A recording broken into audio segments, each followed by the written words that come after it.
Good morning, colleagues, and welcome to this two-day training on scholarly communication, academic and research proposal writing. My name is Nicholas Omino. I'm from Training Center in Communication, Africa. So in Training Center in Communication, Africa, we support researchers by enhancing their research output and also improving their visibility in the global research landscape. So in this two-day training, our facilitator will be Dr. Nicholas Outa, who will be taking us through the two-day sessions. And before we begin, I just want to remind you of some of the housekeeping rules, whereby you will be able to, we're reminding you to ensure that you mute your mic unless you are contributing to the discussion. And also you can use the chat to ask questions or to share. In case you have any question, you can use the chat. And in this session, again, I'll just want to encourage you to feel free to share your experiences and also to ask questions, because at the end of the day, we are here to learn from each other. Nobody has the monopoly of knowledge. So I encourage you to ask questions and also to share your life experiences. And we'll also have we'll have a 10 minutes break. That will be around 10:30.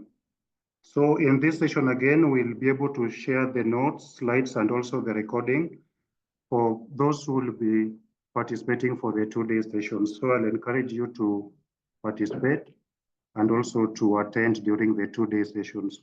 We'll also issue the certificates for those who completed the session, the two-day sessions. So kindly now allow me to welcome our facilitator, Dr. Nicholas Outa. Welcome, please. Thank you, my namesake. I'm happy that I'm here today to facilitate this. Kindly just confirm if I'm audible enough before I proceed. Yeah, you are audible enough. Thank you. I'm seeing some, I don't want to say faces, but I'm seeing some names that are familiar. So it means that there are some of us who have been here, with whom we have interacted once or twice somewhere. And it's a good thing because learning never ends. And I also learn a lot of things during these training sessions. And as I always keep saying, mine is to facilitate. At TCC Africa, we believe that we are all researchers, whether we are just starting out or we are already experienced. And we can gain one or two things from each other. And that's why, from one another, and that's why we always say, even if you've joined others, if you find time, just come and join. You might pick one or two things, and then that can be of help. It could be of help to you or of help to a friend. So I'm here not to teach you what to do, but I'm here to share some insights, and also I'm here to facilitate the discussion. And that means that we are all going to participate. I'll just switch on my video for a few minutes so that you put the face to the voice. I don't know whether I'm brown enough to, yes.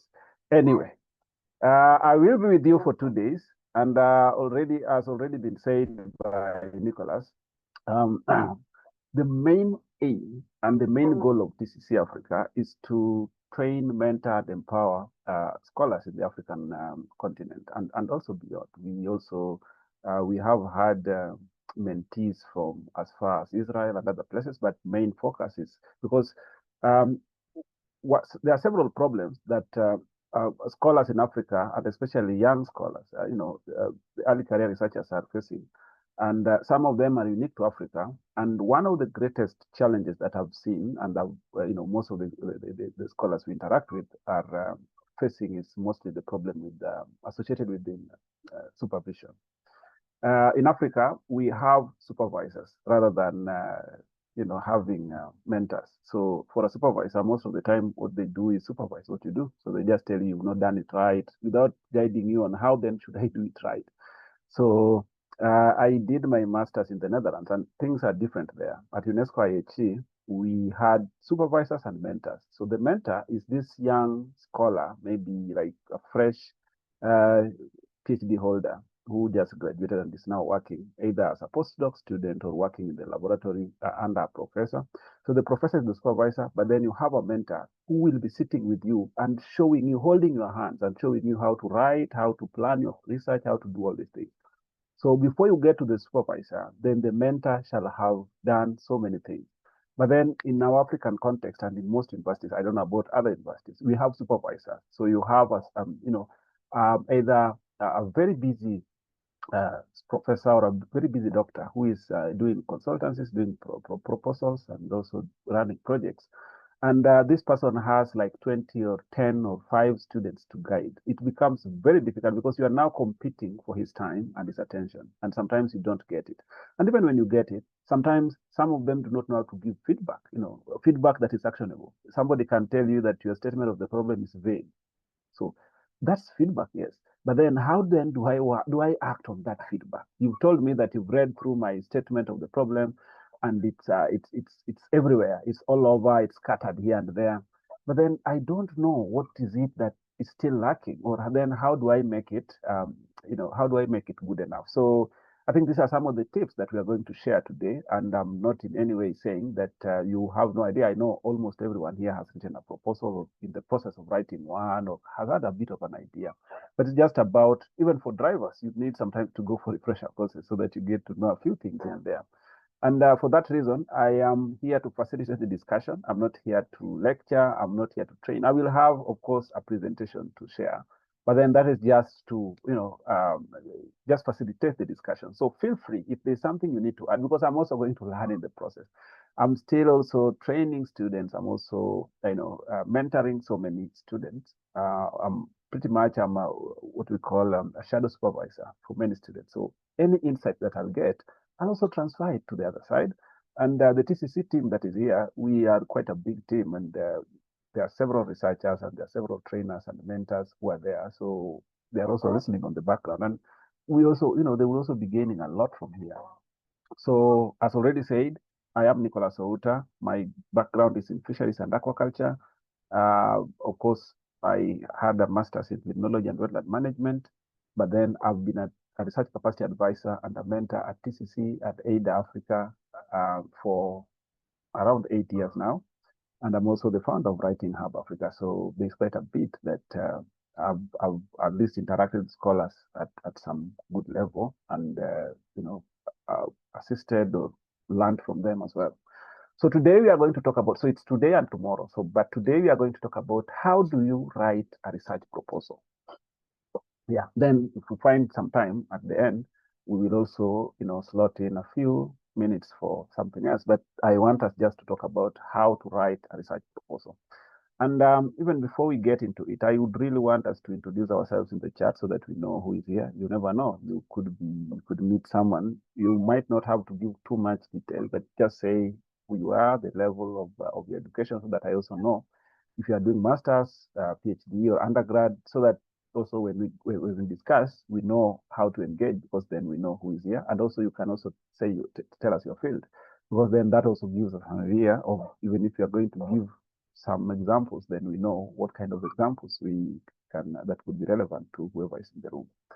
Now, even before we start, I would want to call upon one person to just unmute and tell us, basically, if somebody says, I'm writing a research proposal, what is it? What is that thing? What is it that these people are writing? What is a research proposal? Just based on your understanding, as I say, there's nothing right or wrong here. It's about us giving our opinions. And for researchers, there is always no one who has a monopoly of knowledge. We know different things differently. So anybody at random, no problem. I don't want to be calling out people's names, but then if somebody can unmute and just tell us, hey, if somebody says they want me to write a research proposal, Nicholas, this is my understanding of what they expect of me. Yes, let's go.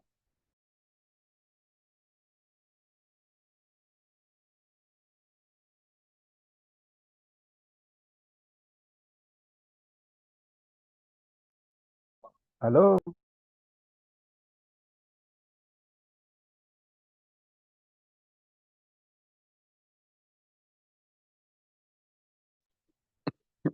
Hello, good morning all. Am I audible? Yes, Collins, you are. Okay.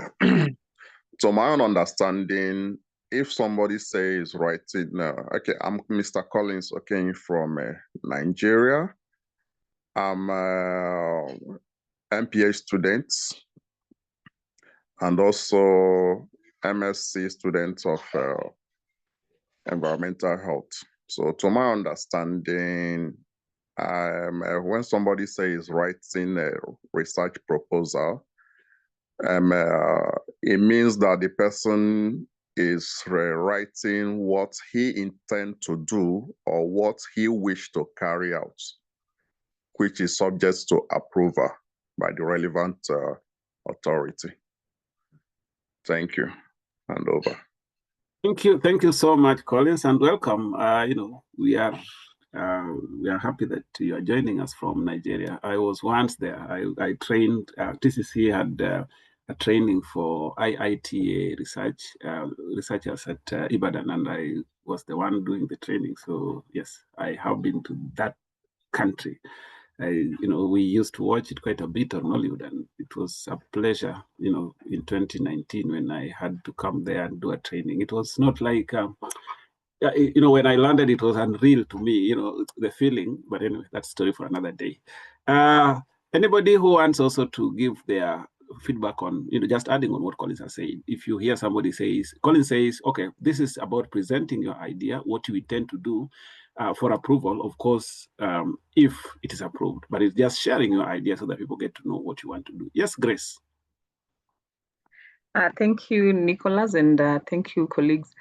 So my understanding of a research proposal, first of all, it means you are coming up with a document, and as you draft this document, it could be for two reasons. One, maybe for academic purposes, you want to maybe respond to a problem in the society or an assignment, and therefore you're required to write a document that will show steps or procedures on how you want to achieve or respond to an idea, a concept, or a problem in the society.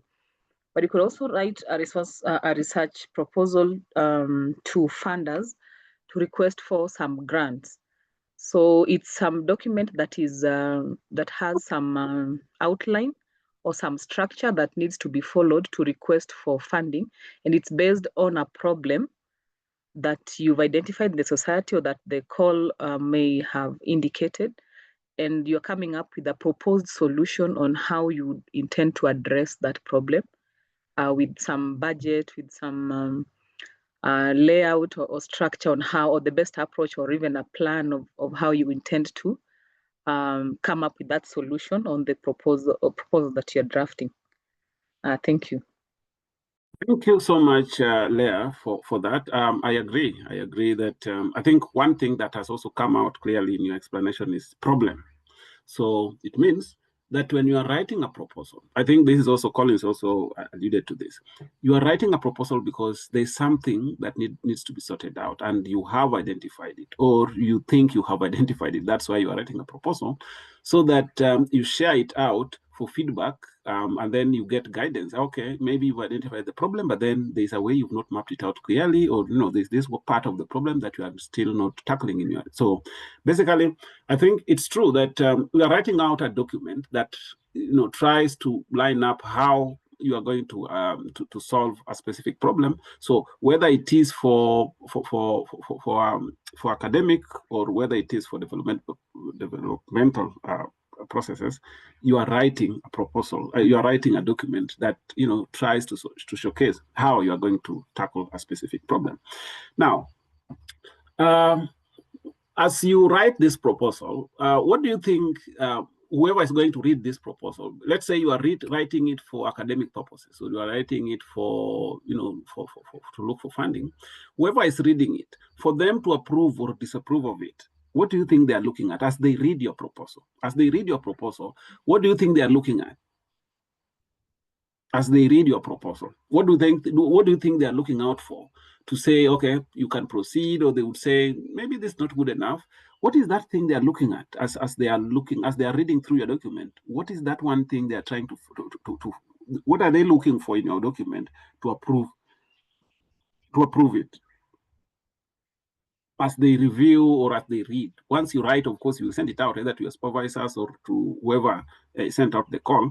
But what is it? What is that thing that these people look out for to say, okay, I think this is good enough, or maybe no, you don't, that's not up to standard, or this is not what is expected.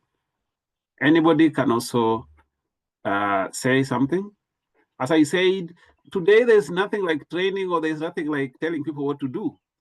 It's about us having discussions, and I think it is in the discussion that we are going to learn more, rather than having to present and telling you that, right, this is how to do this. Of course, I'm going to do a presentation, but then this presentation is just to trigger a discussion, and the whole day today and tomorrow it will be discussion. That's what we want to do here. So anybody can tell us, once you've written a proposal, what do you think these people are looking for as they read your proposal? What are those specific aspects that we need to pay attention to as we write the proposal?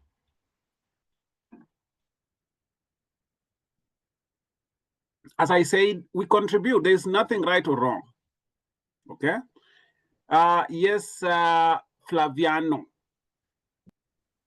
Thank you. Good morning, everyone. I think if you are coming out with a research proposal, it's an idea that if you give it to someone else who did not write it, can be able to implement it. It's something that can be actionable. And it's like you are proposing love to someone. What are the things that you are coming out with that to make that someone fall in love with your proposal? That's what I think it's all about in the research proposal. Can be something for fundable, a project, or something for academic. Yes. Thank you, Flaviano. I think you just read my mind. In fact, that was my next question. But you've read my mind very clearly that, how would you convince me to fall in love with the idea that you are proposing? There is something in the chat. I think a few people are also, Collins, I'm giving you a chance, but there are a few people who are also writing some things in the chat. Yes, they are also looking for the research gap you want to cover. Did you, that is Tapiwa, thank you. Did you really, identify a gap? If there's no gap, then, why do you even want to do it? Florence says, is it feasible? Because then you want to tell us that you are going to do something that would ordinarily require like a year or 3, and then you're telling us you want to execute it in 2 weeks, the feasibility. Have you identified a problem and how to solve it? Yes, Lois says that. Tapiwa again goes ahead to say they are looking for the research gap and the problem to be solved. So I think I agree with you, Tapiwa, that if you are not clear on the problem and if you are not clear on the gap that still exists, then your research cannot convince me, because I will say, what is it that you are doing? Because everyone has done, this knowledge is out there. So I'll go with Collins and then Ruth Ndungu. So Collins first. Okay. Good morning once again. In order to add to what other speakers have said, also what they look out for proposal, they also look out for clarity. Is your proposal, is it clear? Is it well presented? Is it well structured? And also the capacity of teams. What are the expertise? Can they be able to carry out the said research? And also looking at the approach which they applying to carry out the said research. Thank you. And also the outcome, what will be the outcome of the said research? Thank you, and over. Thank you, Collins. Thank you, Collins. I think there is one thing that you've also brought out very clearly, that they're also looking at your capacity. So you want to do gene sequencing and you're in the field of history, for example. I'm not saying, but then they are looking at, this is a student who wants to get a degree in aquaculture, for example, like in my case. But then I'm writing a proposal about a very complex engineering stuff that the supervisor clearly looks at it, or whoever is reading my proposal looks at it and says, I don't think Nicholas Outa can do this. I really don't think he has the ability to build a drone, for example. So that is also one thing that I think you brought out clearly, because sometimes we ignore that quite a bit. Yes, Ruth. Hello. Yes. Okay. I'm an undergraduate at the University of Nairobi. And what I was thinking is, when we are writing our project proposals, our supervisors, they are looking if the proposal is scientifically possible. Yeah. Thank you, Ruth. And as I said, I think that's why I was saying we are at different levels, and that does not mean that we cannot have a conversation. As I said, because we only once we have this kind of conversation, that's where we learn. We will not learn if I am here telling you this what to do, this what to do. Now, I think it's true, Ruth, that you are saying sometimes they are looking at, is it scientifically sound? Whatever you are writing, even in the methodology part, you are going to write something and then they look at it and say, I don't think this is scientifically sound. I think they have just written something, they have just put something together, but no, not it's not there yet. Now, I want to switch gears a little bit before I get into my presentation. I have quite a bit of some slides to share, and we are also going to trigger some conversations, but then as we get there, I think there's something that one of the guys who had talked earlier had, I think they had piqued my mind, whatever I needed to ask next. You hear sometimes when people want to maybe get married, so they have known somebody for some time, and then you hear, okay, they did a proposal, or they proposed. Why do they propose? Or what is that thing that they say during these proposals, and why is it important for them to do that kind of a proposal? This is somebody you've known for some time, and you now want to move to the next level and settle down and live with them. Why do you want to propose? Why is it important? So let's leave the academic part of it. Let's just get back to the social part, because then it's pretty much the same thing. So that as we write, we have that in mind, that we are proposing an idea to somebody new whom they might have known us as their student, for example, but they didn't have an idea that this is what we wanted now to move to. So we are trying to tell them, hey, you've known me for this time, but then I think of moving now from here to conducting a research in this. So, but then now in the social context, as I have asked, maybe you talk about proposals, and then you say, okay, maybe somebody has proposed to marry someone. Why is it important? And what are those things that they tell, or what kind of information do they include in the proposal, for example? Maybe if you have an experience, why not? How did you go about this? You don't have to tell us whether the outcome was positive or negative. I think that's story for another day. I can look for you behind the tent. Anybody? As I said, here we are just flowing with these things. Let's flow with the things so that, okay, their intentions, their promises. So what are the intentions? So they are looking for the rational justification. What's the potential impact of the society? Yes, I think that is that's a contribution to the other question. Yes, that's right. Gloria says sometimes when you do these proposals, you also need to talk about your intentions. What are your intentions, and what do you promise to do? The level of commitment, yes. Expectations for the future. So yes. So I think this almost speaks to the proposals that we are supposed to be doing. But then I also need to ask something here. Sometimes before there are universities, of course, there are universities that will tell people that will ask their students to go directly into writing a proposal. But there are universities that will tell their students that before you write a proposal, we want you to write what we call a concept note. Okay, so we write a concept note, and then now based on that, then we can now decide what is the difference between a concept note and a proposal, and what is the content of a concept note. At least the proposal we've talked about a little bit. But then somebody says, I wanted to write a concept note. Why is it important for us to start with a concept note rather than going straight into proposal? Because I've seen there are universities that will tell you, we want you to do a concept note before you proceed now into doing a full proposal. The universities that will tell you, we want you to go full-blown and write a proposal all at once, and then we will look at it. What are the advantages of this? And what is the difference between a concept note and a research proposal?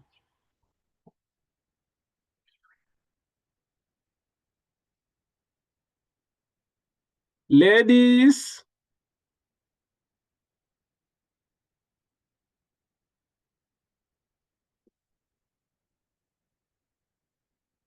Yes, anybody? I really don't want to call out names. As I said, it's not about what is right or what is wrong. And that's how we learn. We learn by just saying, okay, this is what I think. And then somebody will come and say, okay, yeah, it is that. But then in addition to what you've said, then this is also part of what goes into the answer. Yes, Ruth?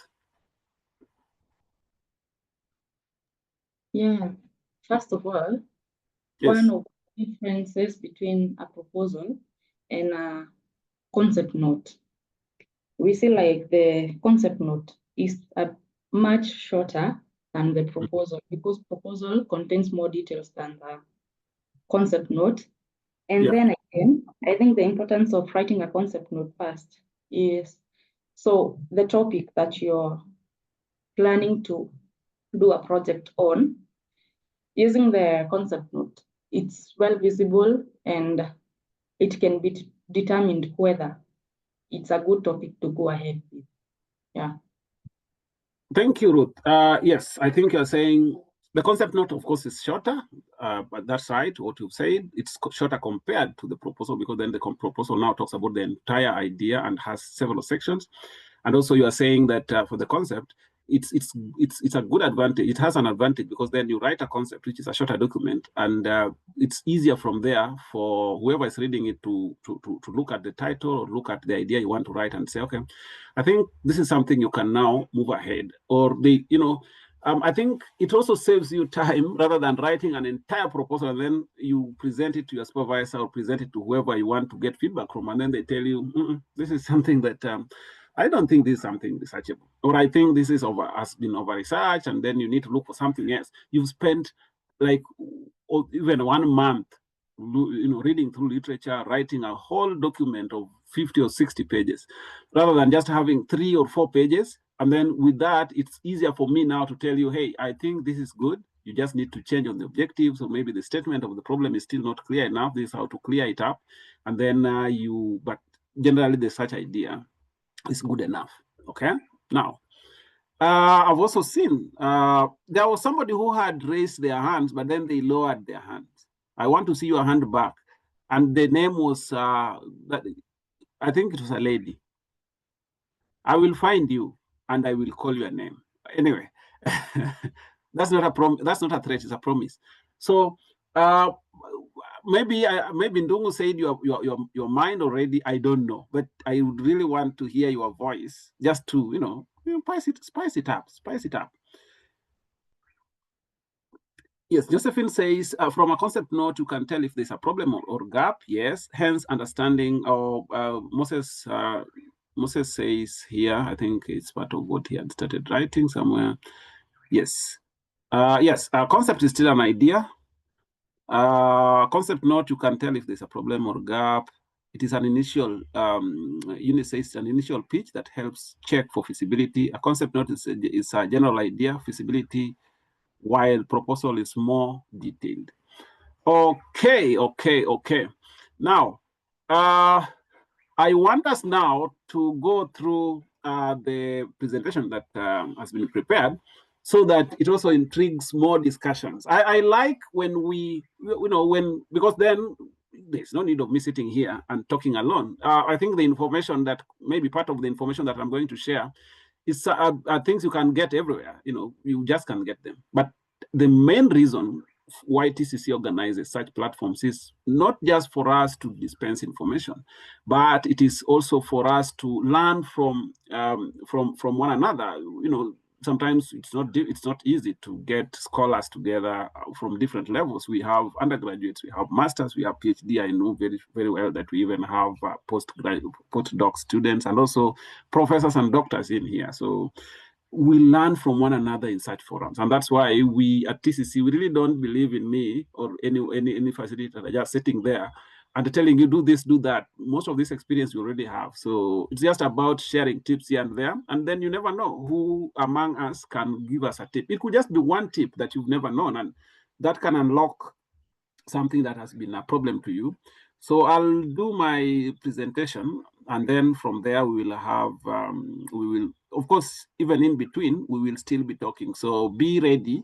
As I said, I'm not going to call out people's names, but just be ready that when I say, maybe say something about something, then you can say something about something. Anyway, I think these are just what some of the thoughts that we have already talked about. What will you consider when starting to write a research proposal? So let's say you are thinking of writing a research proposal.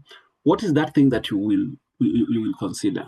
So there are several things that people consider, and I think one of them is the academic interest, of course, that is there, but also your field of research. But the most important thing is there a problem to be solved? I think that is one of the greatest things. But then how do I even identify whether there's a problem or not? So it means that I need to research before I research. So before I embark on writing my research proposal, for example, and eventually conducting the actual research, I need to do a lot of research. How will this help me? Doing this, and this is mostly desktop research and maybe just having conversations with people within my field or people around, this will help me identify where the gaps still are and identify the actual problem. Because if you don't read through, you might end up thinking that you are presenting a very nice idea, but then you are told there is a lot of literature already on that. And in fact, last year, there's a student in our school who did that. And, so then you've gone too far with it and you feel, deflated, especially when you are told that that is something. So you need to do your research, do your homework, read, and find where the gaps are.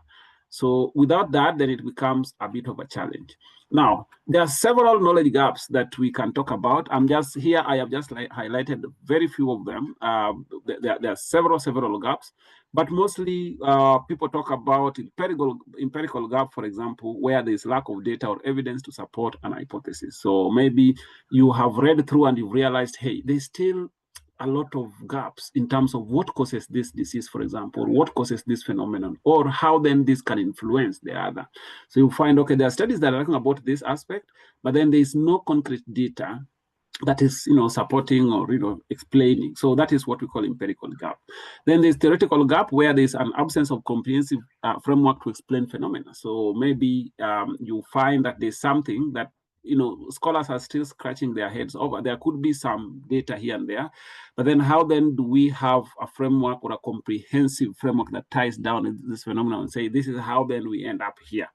Then there is also a methodological gap where you would say, okay, I know that a lot of research has been done in this field, but they have been using this methodology. So I think either that methodology is outdated or there's a new methodology that I think I can try out and see if I can get different results or same results. Then there's contextual gap. Sometimes some people sometimes call it geographical gap, depending on, but this is just insufficient understanding of the environment or setting. So let's say a study has been done among rural farmers, for example, smallholder farmers. But then that kind of study has never been done among maybe, farmers in suburban areas or farmers within a certain kind of setting. So we would say, okay, there's a gap I'm seeing here. The study on teenage pregnancy has mostly been done among rural communities, but there's none that has been done in slum areas, for example. So we'd say, okay, in this specific part of the country or in this specific city, this study has always focused on these other places. So I want to try and look at a different space so that I have a different context, okay? Then there's also what we call temporal gap. So I think in physical sciences, there is what we call, sometimes you hear people talking about spatiotemporal data. So how things change over space and time. So let's say we are talking about temporal gap. So temporal gap, for example, is if for example, we are not sure how things change over time. So maybe somebody has done what we would call maybe a cross-sectional study and just seen how the situation of household food security, for example, looks like in a specific area. But then we really want to see what happens over time. What happens if things change, for example. So then that temporal gap can also be there. We would say, okay, whatever is published out there is how then this happens, or how this looks like within a specific time frame. But then what if we extend it, or what would happen if there's a change in time? Then there's interdisciplinary gap. So you could find, and I think this is now becoming more and more pronounced in most research proposals or developmental proposals that people develop these days. You find that most research these days is interdisciplinary or multidisciplinary research. We are currently conducting a research in Maseno, and it's called, it's about agroecology, and we are trying to help farmers transition to agroecology. So those farmers who are not practicing agroecology, we are now trying to help through a tool that is called decision support tool. We are developing a decision support tool that can help them now transition. Please mute. We are, Leonard, kindly, somebody mute Leonard for me. He's really interfering.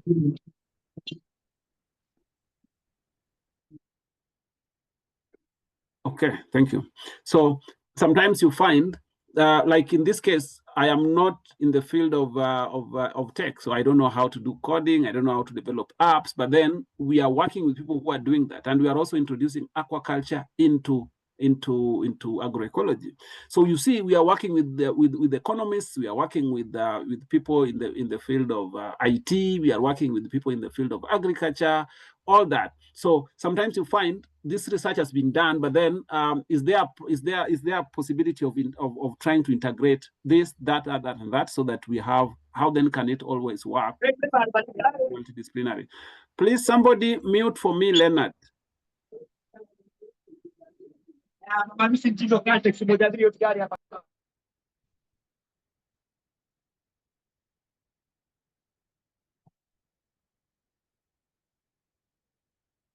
Okay, so if there is no gap, or if you have not demonstrated that there's a gap in research, then I think that is where you are going to start having problems, because there's your supervisor or whoever is going to read your work will ask you, where's the gap? You know, you've not demonstrated to us where the gap is. Okay, but then again, we are also asking about how then do I select a research idea for a PhD proposal or master's or whatever. Just say, how then do I select a research idea for my proposal? Now, sometimes I find students coming to me, even at Maseno where I teach, and they tell me, hey, Nicholas, I want you to help me find a topic for my research. Now, that is somebody who is, well, you know, it's a very wrong way of approaching research. If you want to approach the research from the point of looking for a topic or for a title, then you are missing the point. You will fidget around with so many words, trying to align them, trying to arrange, so to speak, your ducks in a line. It will not work like that.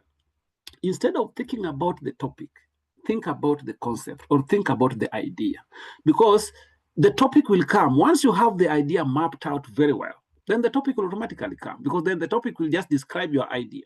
But if you want to try to fidget and get the perfect topic before you come up with an idea, then you are going to have a lot of problems, okay? So mine is to suggest that instead of going around trying to look for a topic, try to map out your idea. And how do you come up with an idea? First is trying to consider interest. So what is your interest? Align research with your personal interest to ensure motivation and engagement. Sometimes it becomes a bit of a challenge, and especially for PhD students who are here, I know you'll agree with me. It's that sometimes if you are sponsoring yourself and you are maybe part of a project, sometimes you might end up collecting data in an area you are not so interested in, but then that is where the funds were. But try as much as possible always to try and also consider your interests. And also try to brainstorm ideas, okay? Now, generate a wide range of potential research topics to explore. Now, I was told by my supervisor when I was trying to come up with my research idea for my PhD. He told me that, Nicholas, during the brainstorming session, put everything into that basket. You know, there are people who are, during the brainstorming, they start throwing ideas out very fast before so put everything into that. I want to do this, I want to do this. Okay, so I want to look at, but then don't look at them in terms of topics. I want to look at them in terms of areas of focus or research ideas or concepts. I want you to say, okay, I want to look at how black soldier fly affects the growth of fish. So you are not into too much details, but then you are just having an idea. Or I want to look at how water quality influences yield. Somebody, maybe somebody could be checking. For those who are not muted, it's becoming a bit of a challenge to. And please just mute. Please, somebody unmute for me. Mute for me, Leonard, or just maybe get him out of the meeting, because maybe he's not aware that he's not muted. He's really interfering. I'll just check. is it possible that we can mute everybody from the system? I don't know who is here. Kevina or Nicole, please just mute everybody in the meeting, or just because then it's becoming a bit of a challenge. Sometimes, you know, your train of thought gets interfered with when somebody gets unmuted and they start talking. Right. Or you just get him out of the meeting. He will join when I think he's settled. Okay. So, as I was saying, that instead of thinking about a title, sometimes when students come, we will fidget for a long time to get a title. But when we start asking them, what is it that you want to do? Then it's, Doc, I think I wanted to do a research on water quality and feed management in aquaculture. Okay. Okay. And maybe if not that, because I think a lot of information is there about water quality and feed management, then we say, okay, I want to look at maybe certain growth parameters in fish and how then that can also be influenced by maybe parasites or something. Then, you know, you are already now talking about ideas. You have not started talking about the title. So, you know, with that, you will lead into a point where you will say, now this is the idea. Now, during those brainstorming sessions, don't throw things out. Put everything into that basket, and then you will now start sorting them out later on, okay? And also, during this time, you also need to align with the trends. Now, choose a topic that addresses current trends in the field of for relevance. This is one thing that sometimes also, it's something, it's debatable, yes, but generally, your supervisor does not want you to see, that you are doing research on something that has been over-researched or something that is not of interest in your field, for example. I'll always, of course, go back to my field because that is what I'm familiar with. But then you can transpose this back into your field. But then, even right now, if you are in the field of IT, machine learning, and stuff, if you are doing something about the role of AI in something, or all those things, that's something that your supervisor will be interested in. If maybe how we can integrate AI into agriculture, how we can integrate AI into aquaculture, for example, or monitoring and evaluation, stuff like this. You see, this is something that is current. If you are going to talk about things that are updated, your supervisor will look at you and say, I don't think that is something. You don't even want to waste your time in that. The other thing is also about ensuring feasibility. And somebody talked about feasibility. So as you think through your ideas, think about what is feasible. Okay? You don't want to look for a topic that cannot be done within the resources that are there and also within the time that is allocated. You have a PhD that you need to accomplish in 4 years maximum, let's say 3 years. And you want to do something that you know will take you, let's say you want to now do a longitudinal study, and you want to do a longitudinal study in the field of medicine, and you are trying to do an intervention that whose outcome can only be realized in 10 years, for example. Or else in your field, you will be told, okay, as a medic, I think your trial was too short. So you think of that, and then you say, is it something I want to do? Or maybe you want to try a specific drug, and you know that in your field, for a test to be deemed to have been effective or ineffective, it has to take like 5 years or 10 years. I'm just giving examples. So think about that as well as you think through your ideas. So those will guide you. But even with that, there's something else that I want to throw into the works. I think these are things we have discussed quite a bit of it, so there's no need of going back there again. And now, what are the key questions that you ask yourself when you are writing your research proposal? I think it's a bit, the font is a bit small, but when it is shared, when you are reading it on close, you will see them. But I'll just read through. I'm not going to read every single one, but this is just to give you an idea of what questions do you need to ask yourself. One is, what is the research problem? And how then do you tackle? So each of these questions have suggestions on how to address each of the questions. One of them is, what is the research problem? So that is where we start from. What is the problem? Okay. So then how then do you tackle this? You need to clearly define the research questions and its significance. So you'd say, okay, this is the problem that I'm solving, and this is why it is important. Then what are the objectives? So then after that, you need to start with the problem. Then based on the problem, you will set up objectives. Now, these research objectives, they need to be measurable, achievable for the study. Of course, we call them SMART. So they have also to be measurable. So let's say you are going to say, I'm going to determine the influence of this, or I'm going to determine, so then you have to measure, it has to be measurable. How will you determine the influence, or how will you determine the effects, or how will you determine the relationship, okay? And they also have to be achievable. Then you need to talk about the theoretical framework. So in some areas, in some fields, like social sciences, most of the time you will hear people talking about the theoretical framework or the conceptual framework, for example. So you need to discuss the theories and models that underpin the research. So you remember in some research, you have to do what we call a theoretical literature review. There is empirical literature review and theoretical literature review. So you need to think about the theories that will underpin, and you need to be strong on, this is, my study is going to be informed by this theory, or you talk about several theories and then you say, based on the theories that I have reviewed, these two are the ones that are really going to underpin my research, okay? Then think about the methodology. How will I do this? So we will talk about the what, the how, the where, the so what. We will talk about that just shortly. But then these are the main questions we are starting with. The methodology. So you need to describe the research, design, and the data collection methods. So how will I do it? Is it a cross-sectional study? Is it a longitudinal study? Is it an experimental study, for example? And how then will I do my data collection? The target population, for example, identifying the relevant group for your research. Let's say you are doing maybe a survey, for example, or you want to look at, so you need to think about the population, the target population, or let's say in a research like in my field, for example, in the field of aquaculture or aquatic sciences, you might think of maybe the research area, for example. So I'm going to do my research in Lake Victoria or River Nyando or Lake Nyasa, for example, Lake Tanganyika. Why is it, you need to justify. If it's a population, target population, for example, if you are doing a socioeconomic kind of study, then you need to tell us, this is my target population, and this is the reason for choosing that population, okay? Try as much as you can to make your target population unique. Otherwise, in fact, imagine that alone can be a gap in your research. So you would say, okay, I know a lot of research has been done on teenage pregnancy or teenage mothers. But then mine is not focusing on just your average teenage mother. Mine is focusing on teenage mothers with or living with disabilities, for example. Or mine is focusing on teenage mothers who have gone back to school, for example. So there's a way you can, craft a target population, because you also always have to give us a reason. We'll ask you, why did you choose this kind of people? Or why did you choose this population, okay?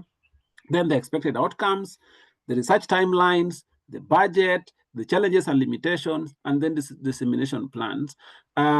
This might sometimes not really be, not mostly in academic research proposals, but mostly in those developmental proposals where you're writing, and then you will have to tell the funders that once I'm funded, this is how then I'm also going to disseminate the results of the research that I'm. So make sure that these are all in your mind. As I say, these materials will be shared, so you can easily still go over them again, and they're open access. You can use them even for your own use. Now, we are now planning to start writing the proposal. We will get into the proposal, every single section, but then, how do we plan? The first step is knowing and analyzing the problem. I think this one we've talked about it. I really don't need to talk about this enough. This one is achieved by analyzing the prevailing situation. It enables formulation of problem statement, and you can use the problem tree. I have trained people on how to use the problem tree. Now, if you have not analyzed the problem, your proposal starts with the identification and analysis of the problem. If you have not identified and analyzed the problem appropriately, be sure that your proposal is not going anywhere.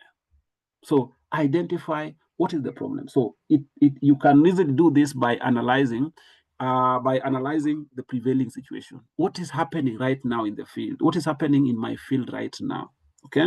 Now, when you are doing this, because then this will help you write your statement of the problem. You need to tell us, because that is why we were supposed to be doing. You remember when we started, we say, do I need to do? So it means that I have to do research before I do research. So I need to research before I research, meaning that I have to read through so that I know what other people have done.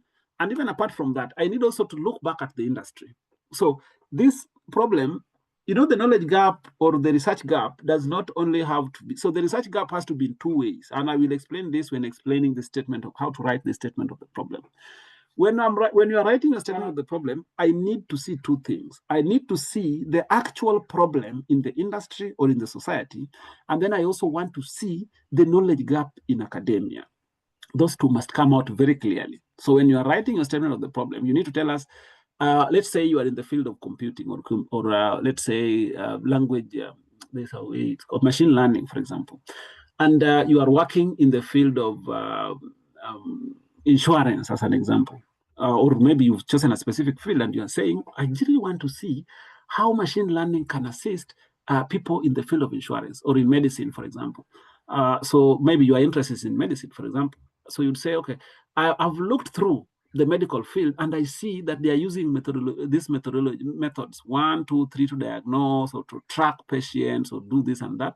But I think machine learning or incorporating IT or AI into can solve their problem. So you have told us what the problem is in the industry. And then you go back to academia and say, about machine learning, and especially related to medicine, what research is out there? Or what do we know so that we know what is not known?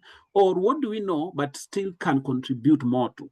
So, you know, your statement of the problem has to be in those two parts. But when you are using the problem tree, I always tell people that it's a very simple tool, but it's very powerful. At the core or at the stem of this is the problem. Then the consequences, the causes are the root. You hear people say it's talking about the root cause. What is the root cause of this problem? And then the consequences are like the branches and the upper parts of this tree. Now, when you are writing your statement of the problem, you will focus mostly on the causes. You will say, the problem is teenage pregnancy. What are the causes of teenage pregnancy? Because then this is how you are now going to write because as you write these problems, this is where your objectives are going to come from. Your statement of the problem should inform your objectives. If I'm seeing your objectives and these objectives are not, alluded to, or they are not talked about in the statement of the problem, then I'll ask you, where are you getting your objectives from? Because they are not in your statement of the problem. I'm not seeing any problem that you are addressing with these objectives. So be smart. As you craft your objectives, make sure that they are mentioned somehow in your statement of the problem, so that somebody would go back to your statement of the problem and say, okay, I'm seeing that one objective is to develop A, B, C, D, and in the statement of the problem, I have seen that it has been highlighted that this is one of the gaps that still exists in academia. Okay, I'm seeing that objective 2 is to develop a platform that can do A, B, C, D. Then they go back to the statement of the problem and say, okay, I see that in the statement of the problem, they are saying that the industry is still struggling with tracking patients after administration of drugs, just to know how they are doing. So that is why he's now trying to develop this. So, just make sure that the problem, you can go back and forth and somebody will see all the problems you've stated, not all, but then let's say if you have 3 objectives, at least each of them should have been mentioned somewhere as a gap or as a problem in your statement of the problem, okay? So this is just an example. One of the examples here is the main problem that this research is tackling is that teenagers do not finish school, as an example. So what are the causes of this? So if you write this on a piece of paper, just draw boxes, just put in the middle there, put the main problem, and then you put the causes. Then you link back the causes as much as you can go. So one of the reasons, the causes of teenagers not finishing school is that parents do not encourage them. Why don't parents encourage them? They don't know the importance of education, or they are too busy to discipline or support them.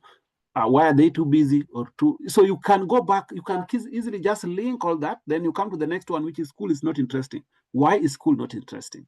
So you can link them up until you get the root, the subroot, the subroot, the sub-subroot, until you get to a point where you cannot go any further. Then from there, you can now map out the problem very well. You can easily say, okay, the main problem is that teenagers in this locality, maybe in this specific district, do not complete school. And they do not complete school for several reasons. And one of the reasons is parents do not encourage them. And the reasons why parents don't encourage them is their parents do not know that school is important, because either they did not go far in you now find a very nice way of writing. Otherwise, if you don't use the problem tree, what would happen is you would have all these ideas jumbled up in your head and you don't know how to link them together. Now, this is also the same about rice productivity and yes, all that. Now, The second step is concept mapping. Now, concept mapping is now from your main idea, then you now need to break it down into specific topics. So let's say the main idea that we want to work on is climate change, as an example, okay? There are several things. Climate change is quite a big idea. So do we want to look at the influence of climate change on agricultural productivity, for example? But then what aspect of agricultural productivity? How will we know that the effects we are talking about are as a result of climate change and not something else? You understand? So we need to ring fence all this. So what do we need to ask ourselves? What aspect of climate change do I want to talk about? Where do I want to do it? Who will be involved? And why is it important? And also the how. I think the how is missing. So you need to talk about what do you want to do? Why do you want to do it? How will you do it? Where will you do it? Who will be involved? And so what? So what is the importance? After I've collected all this data, so what? Okay. So I think those are things I've talked about. But then the summary is here. What do you want to do? Let's start from there. So you need to ask yourself, what do you want to do? I want to look at the influence of black soldier fly, which is BSF. I'm just talking about what is trending in my field right now. In aquaculture, we are looking for alternative sources of protein in the formulation of fish feeds. And I know any agricultural student here will know that even in dairy, even in chicken rearing, right now we are talking about BSF, black soldier fly. I'm not going to, don't crack your head over that. I'm just using that as an example. And as I said, I'm using examples that I'm familiar with. So what do you want to do? So I think this is just a way of just grounding you. When you answer these questions to yourself, when you face your supervisor, it's easy for you now to explain your idea. So I always tell people, I always just write them down on a piece of paper. What do you want to do? And answer them plainly. What do you want to do? I want to look at, I want to investigate the influence of black soldier fly on fish growth. Okay. Why do I want to do it? I want to do it because, one, it's not clear how BSF influences growth. Secondly, the industry is struggling with sources of protein that this now making fish feeds very expensive, leading to losses and lower profit margins. Okay, that's the why. Okay, how will I do it? I will do it by feeding fish on different diets. So maybe I will feed them on different rations of different levels of inclusion of BSF in their diet, and also a commercial diet, and just compare growth. Where will I do it, or the specific context or setting? I will do it either in a pond and compare with what is done in cages. I will do it in a specific area, or maybe I'll compare how then this will perform in a specific under specific farm management practices. The context can be different. And then so what? Okay, why is it important after doing this? So what, after collecting all this data, why is it important? It is important because then it will inform industry, the best inclusion level of BSF, and also the general performance of BSF with regard to fish feed formulation. I think that point has been driven home. So as you formulate, and I know there are several scholars here who are also guiding students, and also this is one thing that can really help them. You just tell them, I want you to go and answer these questions. Once you answer them, then come back to my office, then we can talk. Just go and tell them, I want to tell me what you want to do, and answer them I want them in very short sentences. Don't write a lot of text. I want you tomorrow to come to my office with the following questions answered about your research. What do you want to do? Just narrate to me what you want to do. I want to do this. I want to do this. Why do you want to do it? How will you do it? Where will you do it? And then so what? So these are things that will help you as you try to come up with your research idea. Now, I think based on that, then you will now write what we call your master's or your PhD story. Okay. If you find time, you can always go to our TikTok channel, where I have also explained some of this PhD story, the idea conceptualization is called the Simple Academic. You will get a link at the end so that you can also join and just see what we do there. Now, why do we need to write our master's or PhD story? And I think I ask people all the time, they say, okay, somebody will ask you. And sometimes you are just asked casually, what is your PhD story? And you start fumbling because you are not clear on what it is. Your PhD story is write about what you want to do. Make it as clear as possible, first to yourself. If somebody asks you, what would your answer be to something like, what are you researching on, or what is your research about? And then you are on an elevator and you want to just pitch it very fast. So you need to have it somewhere. I'm not saying you write it because you will need it, but write it so that it's clear to you. If somebody asks you, what is your research about? My research is about the productivity and water and resource use efficiency of an aquaponic system to enhance food production in Africa, as an example. So you just make sure you write your story. But this story can only be written if you already answered all the questions. What do you want to do? Why do you want to do it? How will you do it? Where will you do it? And so what? Okay? So write a story. And I also tell people, even after writing your general PhD story, you need to write for each objective, write a mini story for each objective. So if somebody asks you, what is the story about objective 1? Then you say objective 1 is about ABCD because, because there is a problem you already identified before you selected that objective 1, okay? So write 3, or if you have 4 objectives, write 4 mini stories, very short ones and plain, 4 mini stories for each objective, because you will be called to a conference and you are told this conference, the focus is on water use efficiency or water use efficiency in aquaculture. One of my objectives, of course, was I was determining the water use efficiency of an aquaponic system in the production of vegetables and Nile tilapia. And so if I see a conference that is talking about water use efficiency, they might not really be linked to aquaculture. They could even just be talking about agriculture in general. But if it's about water use efficiency in food production, then I can now know what story to take there, because I know the story behind one of my objectives. So after writing your general master's or PhD story, or even if it's undergraduate, just write your research story.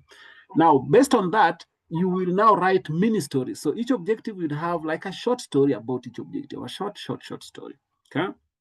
Now, also, of course, step 3 is identifying the funding source. And like for master's or PhD, and most of the time for PhD, sometimes the study can be very expensive. So sometimes you want to do certain kind of analysis, or you want to, it can be very expensive. So sometimes even as you write, it's always a good thing also to identify, okay? Now, if you are writing, let's say, a proposal for funding, you need to think about how can you help the funders. It's not about you, my friend. Sometimes you think those people are good-hearted. They are out here to help me complete my research. Not like that. I'll give you an example. I had written a proposal on, I wanted to use, don't worry about what I want to say, but just as an example so that you know how then this project can shift your focus. I wanted to do my research on, I wanted to use an ecopath model to try to look at the influence of predation of Nile perch in Lake Victoria on, the ecological influence of Nile perch eating other fish. So I wanted to use a model and see how much fish does it eat from the lake every year? How does then that now result into certain ecological issues? I wrote a proposal, defended, and everything was fine. But then I realized that a project came, and this project was on aquaponics. It's called nutrient film technique aquaponics. And my master's of my PhD is in fisheries and aquaculture. And now this side, there was a bit of some funding. Maybe they're not paying for fees, but they were developing a whole system for you to collect your data. They were going to maintain the system, maintain the system, and also give you some little stipend. I think the story ends there. Your guess is as good as mine. So I was approached and told, okay, would you consider, I said, yes, I would consider. And that's how I ended up doing my PhD in, NFT aquaponic system. Why am I bringing that? I am bringing that so that even as you write these things, I think I want to be sincere here that sometimes the goal is for us to have the PhD, or the goal is for us to have the master's. So sometimes if you feel you are struggling too much and then there's an opportunity in a field that you are still open to, then why not? You can always consider that, okay? Now, why do we write a research proposal even to begin with? I think this is something we discussed already, so I'm not going to talk about this much. And so basically, the key benefits of a research proposal, one is to facilitate feedback. So at least because it's not easy for me to give feedback if there's no structured writing. So it allows feedback from advisors and peers to achieve, to enhance research quality. So that is why it is also one of the important things about research proposal. Without writing it, there's no way you are going to get feedback. And it also establishes academic rigor. So it reflects engagement with literature and critical analysis skills. So it also demonstrates to whoever is reading your work that, hey, this person has has really engaged with literature and identified the problems that are there, okay? It also clarifies research objectives, so it helps articulate research questions and objectives clearly. Otherwise, it will be difficult if you are just coming by word of mouth. It will be difficult for me to really, find what you are talking about. It also demonstrates feasibility, as already was talked about, and it also can help us in securing funding and support. Okay. Now, we talked about what the reader is looking for. So if the reader is reading your proposal, they are looking for so many things. This is already talked about. And that's why I was hinting into some of these things, okay? Significance of your proposal, feasibility. So basically, it's the problem. Then the proposal must convince the reader that the research is valuable and is realistic. Now, while assessing or reading the proposal, the reader asks a series of questions that your proposal must provide answers to. So one is resource availability. There is no order, but then generally they are grouped into resource availability. So they are looking at, you've written a proposal about AI in our university. Is there anybody who is going to supervise you in the field of AI, for example? If they feel there is none, then they will say you will struggle because there is no one who is competent enough to supervise you. So then you will be told, a good proposal, but not feasible. So the budget, supervision, that is resource availability. Then researcher skills, somebody talked about it. Do you have the relevant skills required to achieve the objective that you are put out there? You are saying that you are going to develop a robot, and your background is in fisheries and aquaculture like myself. And this robot, of course, I know you want to do a robot that can help clean fish ponds, but do you have the skills required to develop it? So these are also the things. So you also need to think, because these are the things that they are looking at while they are evaluating your proposal, okay? Then there's clarity of objectives, contribution to knowledge. If they feel that the knowledge it's not contributing to knowledge, then they will tell you, we really don't see the need of you doing this research because it's not contributing to, there's some noise. I live near the airport, so just bear with me. I think there's an aeroplane that is taking off.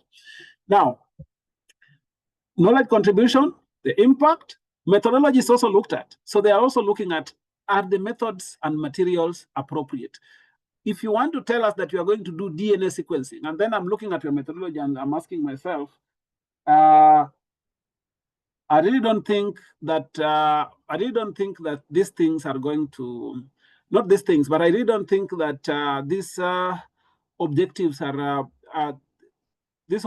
are clear enough.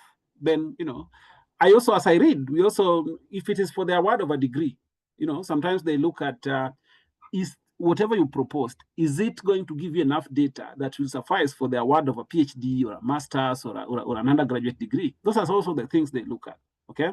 The importance of the issue, for example, and all these things. So sometimes it's important for people, for you as you write, to think about, put yourself in the space of whoever is going to evaluate your work and ask yourself those questions, okay? Will they find my methodology appropriate? Will they find my literature review thorough? Will they find the resources that I'm proposing to use enough? Will they, are my objectives clear enough? Do I have the required skills as a researcher? So these are things you need to look at. I think those ones have been summarized there. How then do we craft an effective proposal? I think we've talked about a little bit of this before we get into the actual writing. So I think we've talked about clarity and conciseness. Use clear language and avoid jargon. Of course, you can use jargon because then this is your specific field, but make sure that the jargon is something that is relevant to your field, okay? Seeking feedback can also help you craft an effective proposal. You have to be passionate about this and you have to be enthusiastic.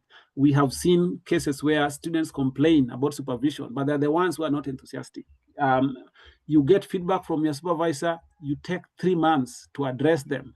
By the time you are sending it back, the supervisor is already engaged with another student. So, just be enthusiastic, okay? Then you need to adhere to guidelines. If your university tells you that the objectives come before the statement of the problem, or vice versa, just try to, that is what is required. So don't go around changing things, you will have a lot of problems. Then, of course, revision and editing. Now, I think these are other things that I will also not talk about, but generally, this is what we are going to talk about. And we all know this, and I think mostly we've talked about most of it. Kevina, you'll just remind us when we will go for a break. When the break is there, you will let us know when we will go for a break. Anyway, so there's the title. Okay, I think this is going to help me. This will be shared. I know maybe some of the fonts are a bit not very big, but if you are close to the screen, you can see them. But then, of course, this is also all going to be shared, so you can read it again. So a few things can change, and also where they appear within your proposal can also differ. Some can appear at a different point, depending on what your university says. I have seen universities where this after introduction, you go straight to literature review. I've seen universities where in their proposal, after the introduction, you write your statement of the problem, you write the objectives, and then you go ahead now to write the justification and the significance. You know, these things are jumbled up. But the most important thing is just knowing what to put where, regardless of where it appears in your proposal. It's just what really goes when I'm talking about the title, what should appear in the title, regardless of whether the title comes at the end of the proposal. You know, it does not happen like that anyway. But the title is a concise and descriptive title. You need to have a concise and descriptive title that captures the essence of the research. Okay, so you need to focus, you need to give us a focus. And most of the time, it's sometimes written in terms of, sometimes the title should capture some of the variables so that it's clear. The impact of this and that, so that on this and that. So it's clear for us to know, okay, so this is what you are looking at. The abstract is a brief summary of the proposal, including objectives and methodology. So the abstract basically just tells us everything about the proposal in very few words. The introduction or the background of the study is now the background information setting stage for the research. So this is the launching part. This is where you're going to give us historical background. You're going to give us what is already known, maybe what is not known, highlighting the problem in a few words without going into too much detail, because there's a specific place where you're going to write the statement of the problem. This is just talking about everything before we now get into the research. Then literature review. Now, this is a review of existing literature to establish a theoretical framework. So, and also sometimes the conceptual framework. So from here, because there are two things in certain studies. In my study, in our field of natural sciences, most of the time we just do what we call empirical literature review. You just review empirical literature that is out there. But in some instances, like those who are in social sciences and business and other sciences, sometimes you do both empirical literature review and theoretical literature review. So theoretical literature review is where you are going to review the different relevant theories and telling us this is the theory that underpins my work. Then, of course, the research objectives. So these are specific measurable goals that the study aims to achieve. Then you can either have research questions or hypotheses, depending on the kind of study you are doing. Then the methodology is just the research design, data collection, and analysis techniques. How will you collect your data? What approach will you give it? Then the significance of the study. Then the timeline. So this is just a schedule detailing milestones and deadlines. Then the budget, the estimated cost associated with the research project, and now your references. Okay. We're going to discuss pretty much almost each of them, but I think this summarizes everything, and I don't even think I need to discuss anything further than this. I should end this training here, but I will not end it here because you people have not contributed. Now, after having a summary of all those parts, we really now need to get into writing. So we start with the title. Okay, what is the title and what should go into a title? Okay. Now, the title is a mini abstract of your investigation. Remember, when I was talking about that, I will just keep drawing your attention back here, because then this now summarizes everything. But you need to paint a quick picture of the key ideas in the title. Okay, so make sure that you put the most important words towards the beginning of the title, so that we need to know your focus. If your focus is on the influence of something on the other, we need to know where the focus is. If you put that at the end, then we will misfocus. We will misread your focus. So make sure that the idea is arranged in a way, and most of the time, from what we'll see, the example here is example that I like mostly is this example. So the title one is talking about left-handedness in students and its relationship to learning preferences. Title 2 is talking about learning preferences in students and the connection to left-handedness. If you read them casually, they would sound like, these are the same things, but they're not the same. The first one is focusing on left-handedness. while the second one is focusing on learning preferences. Even in data collection, you are going to approach it differently. So it means that for us to know your focus, we need to see it at the beginning of your title. That is what is going to give us your focus. Are you focusing on learning preferences, or are you focusing on left-handedness?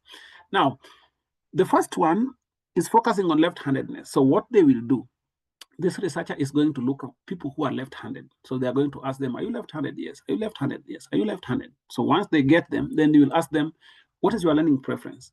What is your learning? So they are focusing on left-handedness and then talking about learning preferences. Now, in the second one, they are going to look at what are your learning preferences. You say, I like maths, I like this, I like that, I like that. Then they will now ask, of all these preferences, we want to see how many of them are left-handed. Then they will say, now from the experience, we are seeing that all the, or 50% of the people who are say they love maths are left-handed. So there's a connection between left-handedness and learning preferences. So you are looking at learning preferences first, then you are trying to connect it to left-handedness. The first one is you are looking at left-handedness first, and then you are trying to see if there's any relationship between left-handedness and learning preference, okay? Now, in order to develop a clear title, you must be clear about the focus of your research, okay? Now, often titles are stated in terms of a functional relationship because such titles clearly indicate the independent and dependent variables. And this is where I want us to think about what variables do you know? What are the different types of variables that you know? Somebody can unmute so that I also take a gulp of water. Somebody just unmute and tell us the variables that you know. There is the independent variables, the dependent variables. What other variables do you know? Somebody can have a try, even if you just know, differentiate between the dependent and independent variable. And if there's any other variable, somebody can also tell us. Yes. Please go ahead. Yes, we have independent variable, and then dependent variables, and then we have moderating variables, then intervening variables, and you can go further also to say mediating variables. That's the one I know. Thank you for that. So for me, I really just wanted us to know that we have different variables, and I think the definition also differs quite a bit. Somebody will say, okay, mediating variables and moderating variables, sometimes, you know, they're getting the difference. Also, there is also what we call the control variables, sometimes that hold. Yes, Moses Ebil.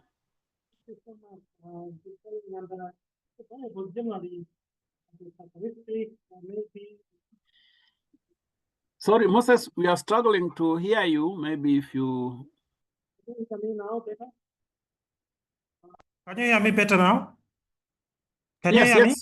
Yes, it's clear now, very clear. Yes, thank you. So just responding by saying that variables, as I understand them, are simply either characteristics, numbers, or even quantities that one can measure as a researcher, or they can manipulate them within a study.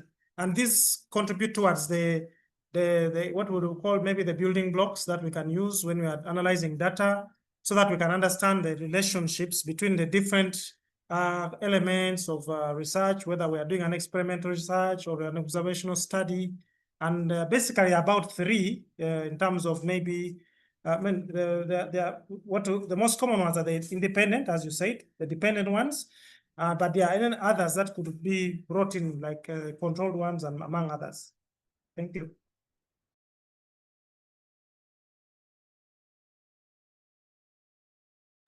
Thank you. Anybody wants to add a voice to this?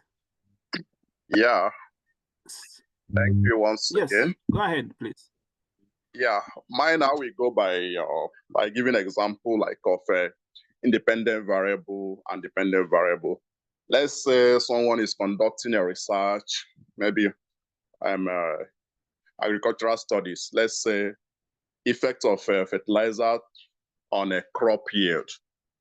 So independent variable will now be type of fertilizer used, and the dependent variable on this will be like what are the quality of crops that the farmer is harvesting. So thank you, and over. Okay, when we are still just there, let me ask about maybe the management practices. So let's say how many times somebody, let's say we are looking at the effects of fertilizer application on the yield. Okay. Now let's say if you are also looking at the management practices, how then do we call that as a variable? Let's say you're looking at how many times that this person water their plants, for example, or how many times do they weed their plant? Can that be a variable? And then how do we fit them? Because then we see the independent variable is how do we fit them in, how do we feed them into this whole thing? Okay, the watering and weeding is dependent on the crop yield. So like, you have maybe when you have cultivated and maybe you don't take care of your farm, it will now determine the outcome of it might affect the outcome. So the outcome is dependent on some of those practices.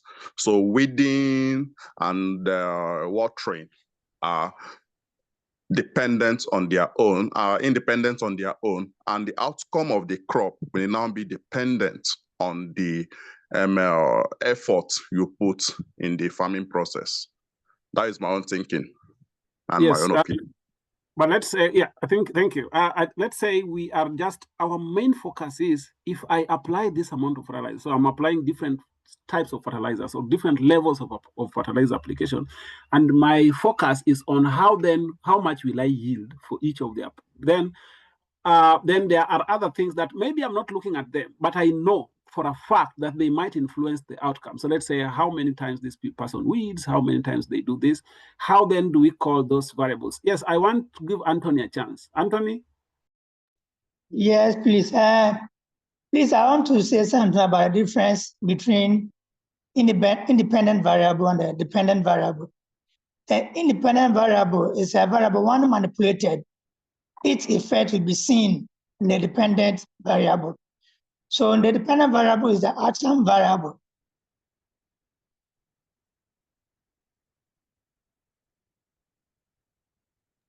Thank you, Anthony. Yes, I think you've made it clearer. So it's easier for somebody to just know. It's if I play around with this, I know that there will be a consequence on the other. There's another hand that is up. I'm not sure which one. I'll just check again here.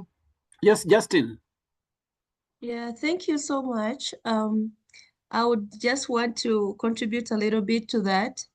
The application of fertilizer or the fertilizer regime can become our independent variables, and the reaction of the crop in terms of the yield or time of maturity or something is that dependent, because it will depend on what the fertilizer has done to the soil and the interactions for the crop to behave the way it behaves. But then there are these variables which we would call mediating variables that are something like maybe management, pruning, weeding, and things like that. Because if you don't weed, even if you apply fertilizer, you might not get the effect you expect from the crop in terms of performance. So they also have a lot to contribute to the final performance. So we have to look at them as well. I'm calling them mediating variables in this case. Thank you. Thank you. Thank you for Justin for bringing that. I think that is why I kept asking. If my main focus is I am applying either different levels of fertilizer. I'm applying different levels of fertilizer application or different types of fertilizer, for example. I'm just focusing on how will this now lead to influence the outcome, the productivity, the crop maturity. So let's say those are the main things I'm looking at. But then in between, there are other variables that might not be really of my immediate focus, but I know that if they're not done right, they might end up not even giving me, because there's a lot of interaction in between. So mine is to just ask you to go and check as you put out your variables out there. Just need to be very clear, because you will be asked, what is your dependent variable? You will say, okay, this is my dependent variable. What is your independent variable? This is my independent variable. Then somebody will ask you, did you consider the management practices? You say, I did not consider that, but then I know for a fact that it would influence, how then would it influence your work or stuff like this? So it would be a good thing for you to be aware of the different variables that are there. Now, the title might not really have all the variables like intervening, control variable, or mediating variables, for example. But if possible, it would be a good thing to write your title in terms of a functional relation between independent and dependent variables, so that it's clear for somebody at the beginning. Now, you also need to think of an informative but catchy title. An effective title not only pricks the reader's interest, but also predisposes him or her favorably towards the proposal. So if you have a title that is catchy and looks nice, then this person already will start liking your research even before they read it, okay? Now, there's the introduction. So after the title, we will, of course, have the abstract that I've talked about, which is the summary of all those things. Then we have the introduction. Now, the introduction is the background of the study. Of course, the introductory part of the proposals, chapter 1, has a lot of other things. But let's talk about the background of the study. What does the background of the study do? We say this is the launching part. This is where we are going to give us a little bit of a historical background or a little bit of a historical context, so that we get to know, how did we even get here? You understand? There's a problem you're addressing, but how did we get here? So you need to, this is where you're also going to define terms, not by writing down and defining what they mean, but we are going to write in a way that if you talk about food security, for example, then you know what food security, when I read your background, I know what food security is, what we have at the global, what the situation is at the global stage, for example, what the situation is at the regional stage, at the local stage, for example, let's say we are doing research in Nigeria. So we would say, this is what food insecurity is, give us some statistics. So food insecurity is A, B, C, D. That's where we start by defining, so that we understand if your research is focusing on food insecurity or infant mortality as an example, you need to tell us from there, so that I know every time I read the words infant mortality, I know what it means. So in the background is where you are going to give us, like even quantifying what it is. So you need to tell us what is food insecurity, for example.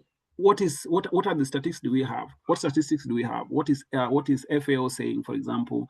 What is the World Food Organization saying in terms of statistics, for example? What is the magnitude of the problem? What is the situation in the African context, global African context, in West Africa, for example? Then we come down to Nigeria. Then if you are doing it in a specific locality, like I went to Ibadan, is in which state? Oyo State. I don't know, I think so. So then you bring down to Ibadan as a town, or Ibadan as a village, or so you bring it down so that we see what is the historical, how did we even get here? And what is the situation like? What is it in the current context, for example? What is it that we already know? What is the main problem? So here you are in the background, you are not talking about the problem in so many words, because there's a space where we are going to talk about the statement of the problem. But tell us, how big is this problem? Quantify this problem, give us an idea of what is already known about it, what has been tried but failed. Because then at the end of your background, I'm going to run you through my PhD proposal, so that you just see, not to read into too much detail, but so that you just see how then all these were put into, I'm not saying it's the best, but then just to see how then the structure was flowing. Then at the end of it, you now give us, a general statement why it is important for us to have this. And that is why we need to do a lot of research, especially when we are writing our background. But there's what we call the thesis statement. I don't know if somebody can explain to us what the thesis statement is. It's like a bold claim, and most of the time it comes in your background, but you don't write it like there's a subtitle that is written thesis statement. No. When I'm reading your background, I really need to see that bold claim that is supported by data, and it speaks directly about the problem. So you have to make a bold claim about the statement, about the problem you are addressing, and try to justify that bold claim. You cannot just be throwing in sentences. Anybody wants to tell us what a bold claim or a thesis statement is in your background, and then how can we put it? Anybody? As I said, nothing is right or wrong.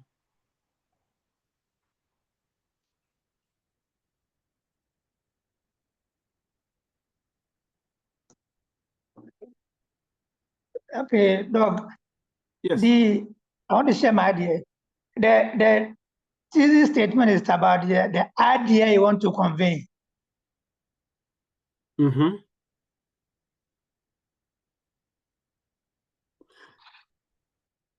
Okay, so let's say you are saying that food insecurity is affecting so many people in Nigeria, as an example, and that is one of the reasons why you are conducting research, not just to understand the extent, but also to come up with, how to enhance food production through aquaculture, as an example. So you need to tell us, why are you saying that it is a problem? That's a bold claim that that food insecurity affects like 1 million people in the world, or in this section of the world where I want to conduct my research. How do you justify that? So it's basically what you want to convey. I want us to take a little break. We come back at 10:40. It is 10:32. We are coming back at 10:40, then we continue from there. So just take a little break. We coming back at 10:40 East Africa time. Depending on where you are, we are coming up. We're coming back after 8 minutes. So let's start from here. Thank you.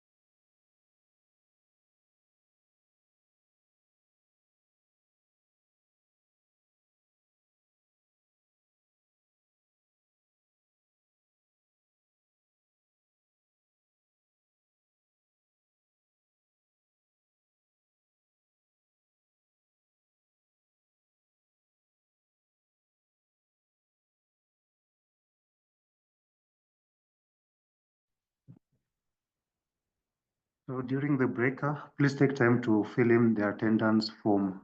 It's already in the chat.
Hello, just give me a thumbs up if you are back, because we are back. We will continue from where we left. Is anybody here? Just say present in the chat so that I know that I'm not alone. Okay, Collins, I see you're here, so that I know I'm not alone. Anthony, oh, okay, people are here. People are here. Okay, so I think where we were discussing was about the background of the study, and we were now talking about the thesis statement, which was the bold claim, like the central question. Okay, so you are telling us that food insecurity is a big problem, or infant mortality is affecting more, is more, how do you say, is more prevalent in Kenya, for example, than the neighboring countries. You need to give us statistics. So it needs to be, talking about the central focus of your research, but then you have to support that bold statement that you're making. So I'll just go back to my presentation again here.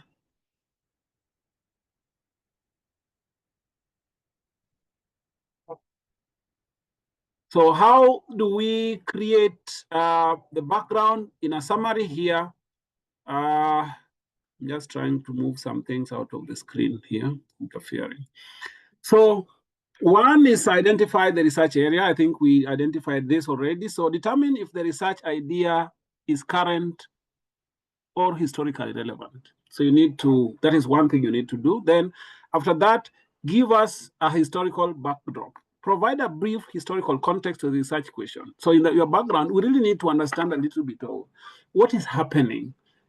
Historically, you really need to tell us where, it has been a problem or it is currently a problem, and where did it come from, and, where are we right now? Then you need to describe the current setting. So then you need to also talk about the contemporary context. So you need to describe the current setting in which the research question is relevant. Then talk about the importance and impact of the research question. But also in the process, as you do this, you must also need to talk to us about why it is important for us to address this problem. And as I said, here you just, in the background, you talk about almost everything without going into too much detail about the justification. You just highlight them, because then there's a place where you're going to talk about each of them. Now, the introduction generally covers the following elements. What is anyway?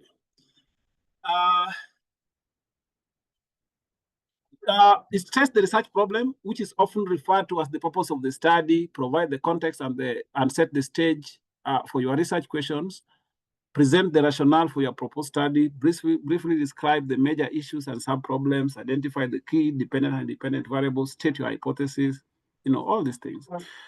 But then now, after that, then we need to talk about the statement of the problem. I don't think I need to discuss this. This is already over-discussed. The statement of the problem basically is why is the study needs to be done, but then that I think the way I framed that question makes it sound like it is the justification of the study.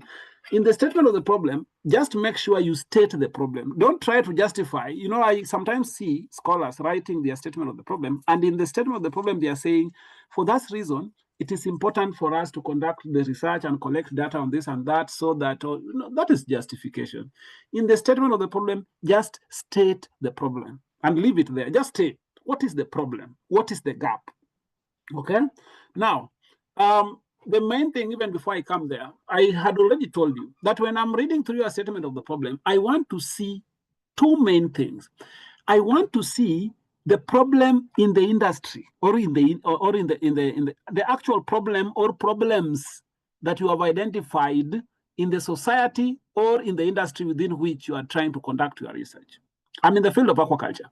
Now, if I'm doing a study on, let's say, aquaponics, like I did, the problem is that most conventional aquaculture production systems have a problem with nutrient and water use efficiency. So the water quality becomes a problem to manage. So we keep throwing out water. So we are using a lot of water.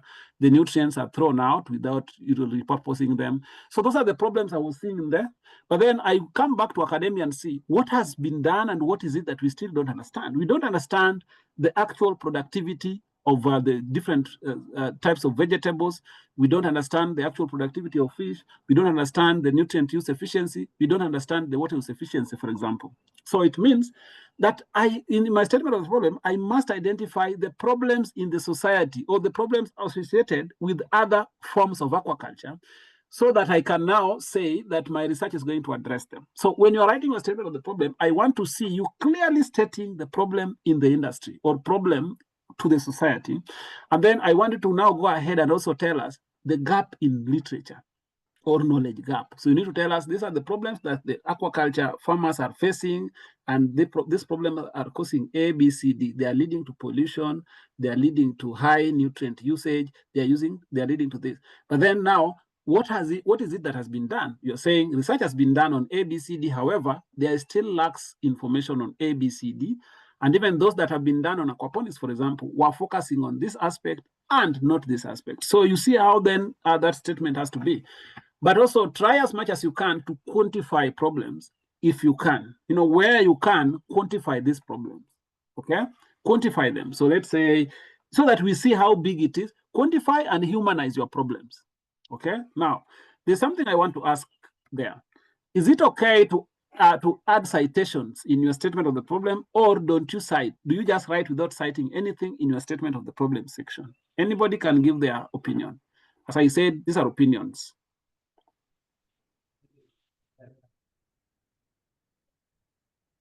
Yes. Hello. Yes. Under the statement of the problem, we need to give citations.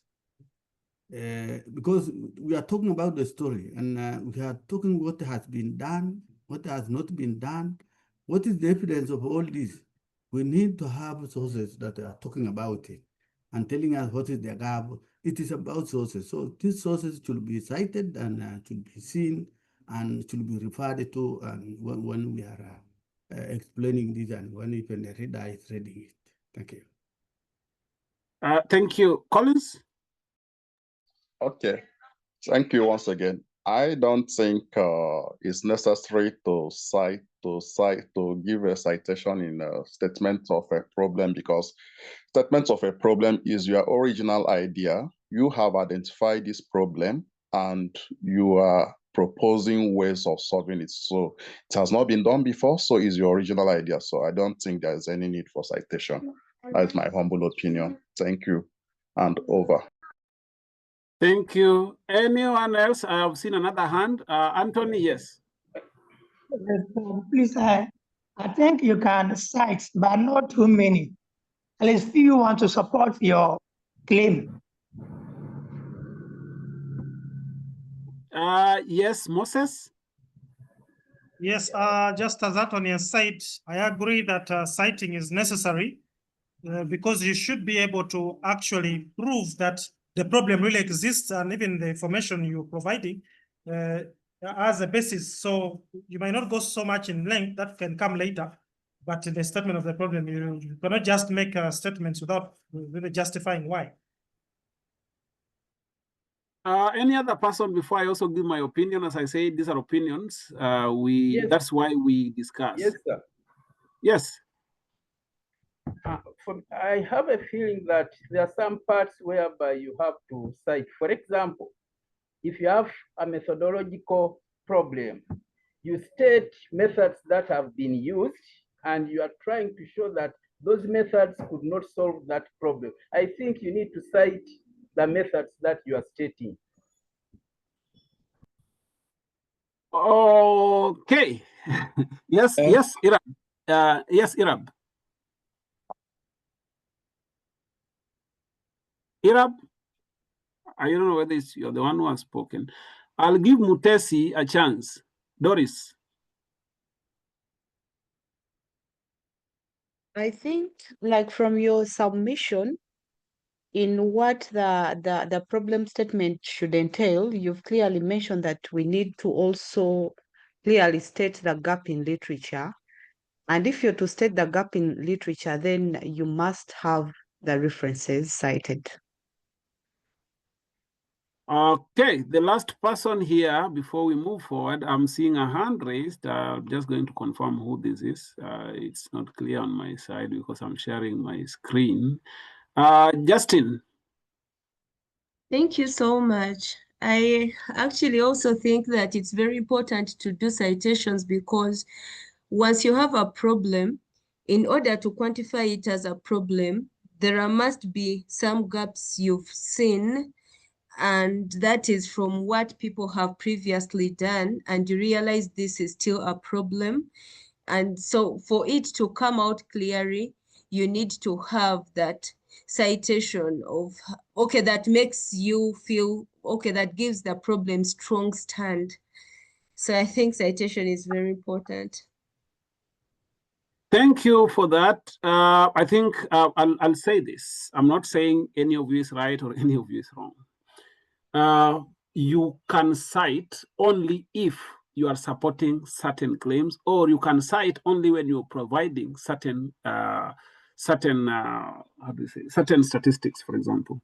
But I have always been advised, I was advised by my supervisor when I was writing my PhD proposal, that if you write a very good background, then sometimes you are allowed to make statements in the statement of the problem because you had cited some of these statements in your background. So this person knows that this is already, you highlighted that. We know sometimes we say, okay, there has been studies all over the world. There has been studies on this. There has been studies on this. However, there still lacks a bit of information on this. Of course, in the background, you're not going to write a lot. We are going to write a bit. Just so whatever has been, if there's something that has already been cited in the background, you can be allowed to just state it in the statement of the problem, because somebody will refer and say, okay, I already saw this in the background. It was cited there. Now, the problem with citing too much in the statement of the problem is somebody will think that you are writing this problem from the lens of other researchers, not your own lens. So you need to cite, of course, where there is necessity, but don't oversight. Don't cite too much, because then somebody would ask you, but I'm seeing a lot of citations. So you are just telling us the problem according to how other people are seeing it. So even as you cite, make sure you see how to frame it so that you don't state it as you are citing somebody who said that, who saw that as a problem. You can easily state, for example, so-and-so has done a study on this. Studies by so-and-so focused mostly on this, but this is still lacking. So it's okay to cite, but only cite when you think it is supporting a statement, and somebody will ask, where did you get this statement from? How do you justify this? Or how do you justify this, these numbers that you're putting here, 75%, where's the justification? So cite only if it is supporting something. If not, then just narrate the problem the way you see it, okay? I think these are things that already we've talked about. So statement of the problem, the impacts that are there, whatever it is. Then statistics, for example, historical context, theoretical perspective, research questions, those ones are things I'm not going to talk about. Then after that, of course, we need to talk about the objectives. We all know what objectives are. And as I said, you really have to be careful when you are writing your statement of the problem. Make sure that your objectives are alluded to as problems or as gaps in your statement of the problem. Because if I'm seeing an objective and I'll ask myself, you didn't highlight this as one of the problems. Why are you even going to collect data on this? There's nothing you said here as a gap. So as you're trying to write your objectives, try that within those objectives, you try to highlight so that it appears as if, yes, Doris, I don't know whether this is an old hand or a new one. Yeah, Doc, please, can you hear me? Yes. Yeah,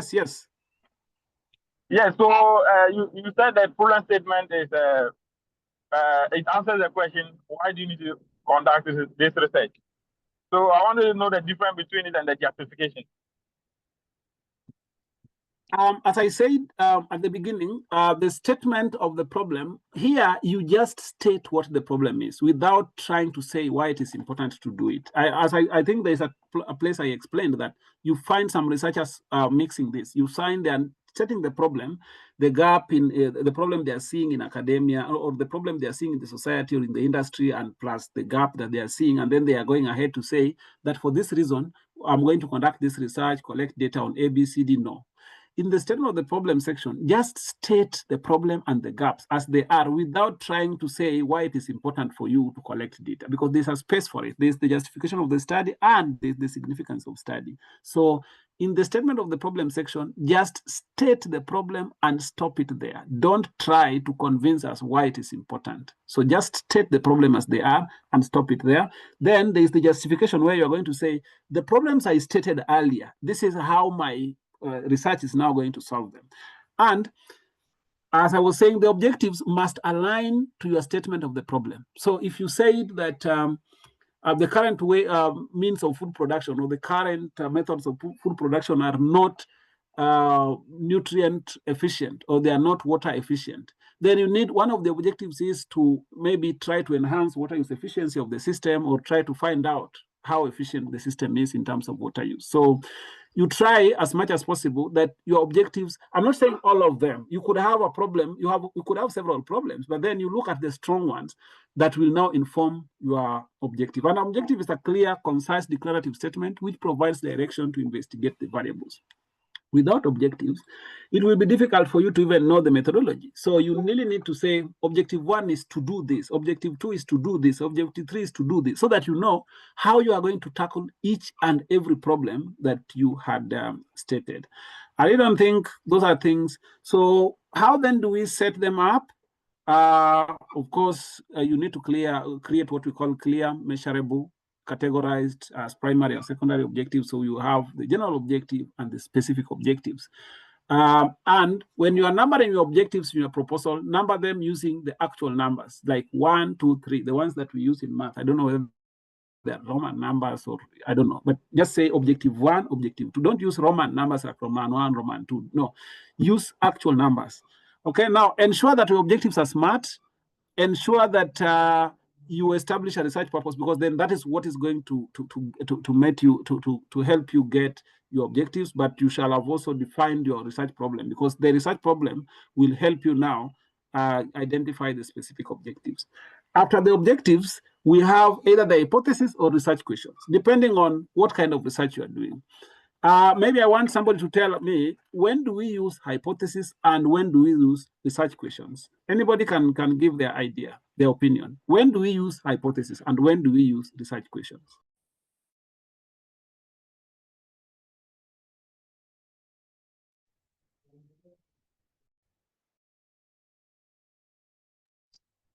Hello, Doc. Hello. Yes, I can hear you. I think in quantitative study, if you want to test relationship or to do inferential statistics, that is where you bring in hypothesis. But for descriptive statistics, we just do away with the questions. That's my opinion.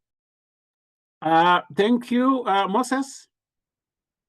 Yes, thank you. I think that when it comes to the hypothesis, you only use it in research whereby you already have a certain preconceived idea about what you're going to look for.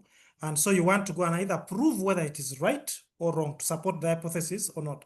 While in the case of research questions, you are generally not having a very clear preconceived idea or knowledge about what you're going to look for. So you are just interested to go and find out. You're curious. And so you have questions that would guide you in getting to find out or to collect the data that will help you become more knowledgeable about what you like to find out. Thank you. Yeah, thank you. If you postulate that there is already something, so let's say we are trying to compare the influence of something on another one, we are comparing whether there is, the relationships. So we want to see, is there a relationship between this and that? And then we can always say whether we would assume, because then we have the null hypothesis and the alternate hypothesis. And most of the time we use the null hypothesis assuming that there is no significant difference or there is no relationship or there is no correlation, where we have a little bit of, yes, Ariab. Yeah, thank you so much. Without using a null hypothesis, supposing I have a working hypothesis which can guide me throughout my study, can't I use it in a qualitative study? Let me hope I was clear. I didn't get it clearly. Kindly come again. Okay, what I was saying. Yes. I've heard statements like you use a hypothesis when you know what you are testing about, you want to find out either to prove it or disprove it. But if I'm carrying out a qualitative study, can't I use a working hypothesis just to guide me throughout my study, such that at the end I can make a statement in reference to that hypothesis? Yes, that is a question for all of us, the researchers who are here. Is it possible to use hypothesis in qualitative studies? Or do we only use hypothesis in quantitative studies where we assume that there is an influence or an effect or something? Anybody wants to give their opinion on this about research hypothesis and research questions?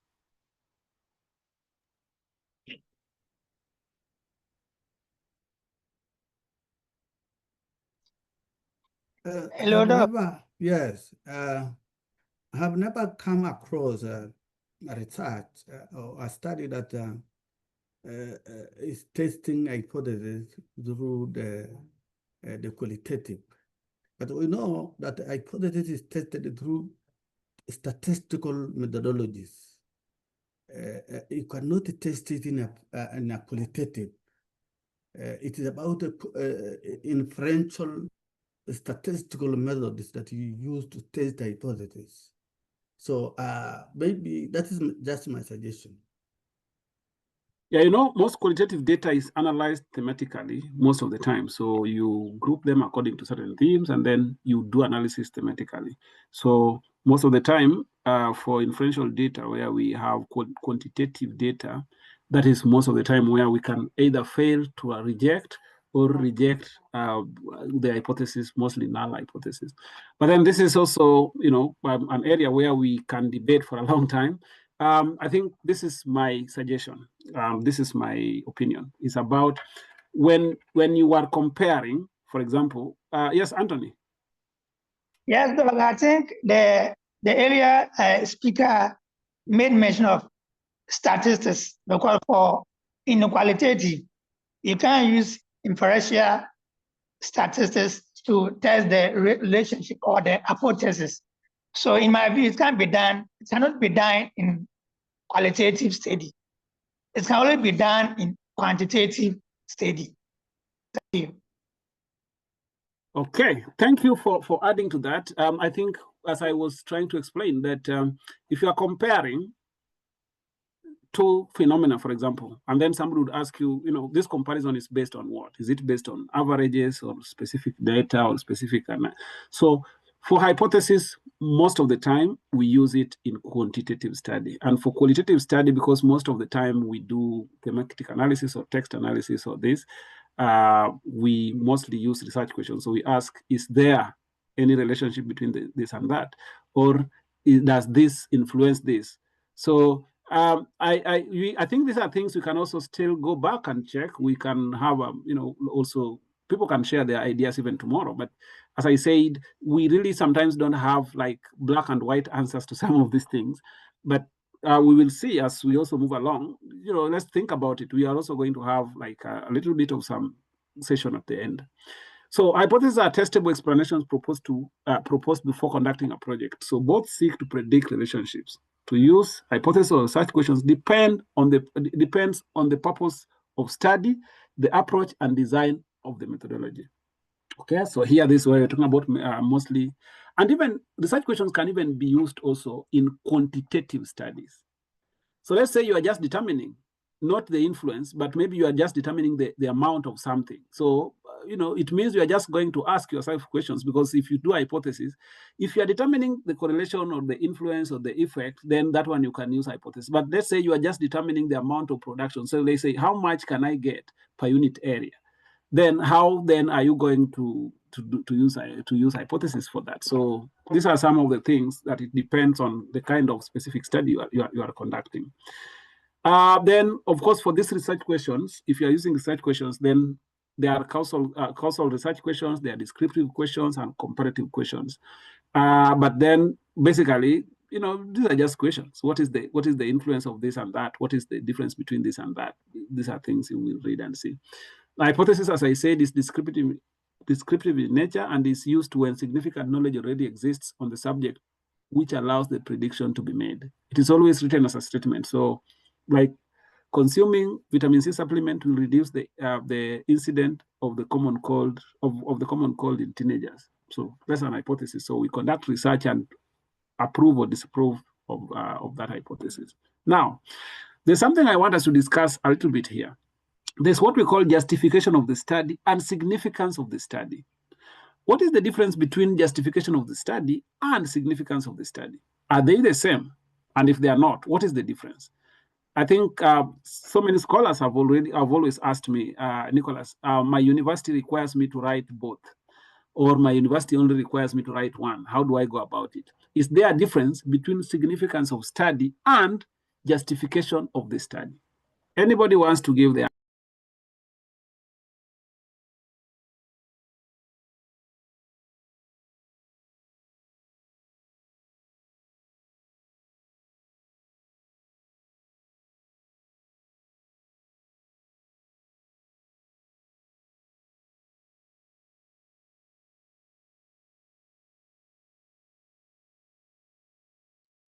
Yes, Gloria.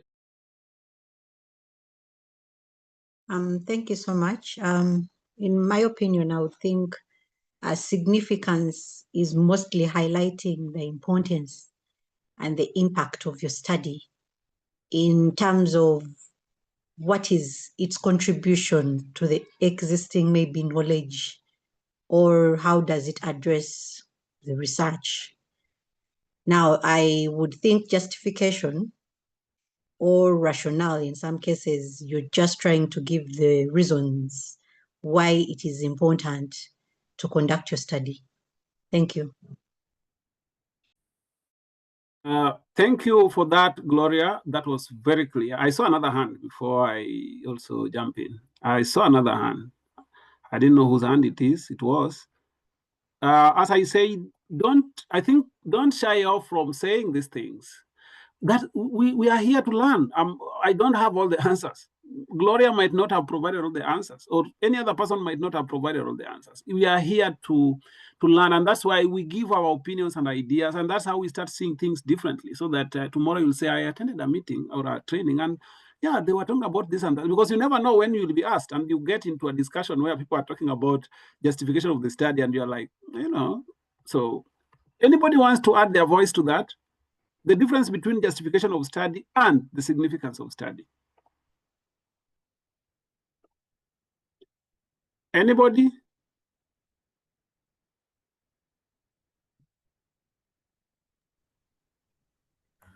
I guess it is where, okay, sorry. Go ahead. Who raised their hands first? I will give Eliab. Yeah, thank you.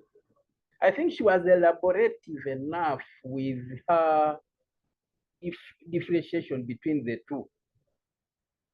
Significance is importance, and justification are the reasons for conducting the study. Thank you.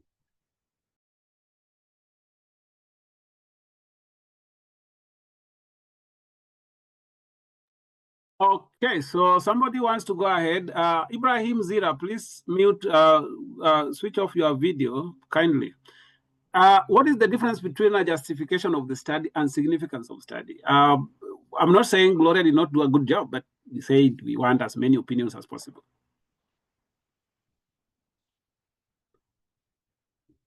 Anybody also wants to throw in their, yes, Lavenda Ondere. Yeah, I'm just trying. I think for the significance of the study, you're trying to answer the what question. Mm-hmm. What new knowledge are you bringing on board? What new maybe framework or and why is it important? And then for the justification, you're looking at the why. Why is this study important? I think I looked at it in terms of the 5 whys. So the significance is the what, and the justification is the why. Okay. Anybody wants to give their idea again?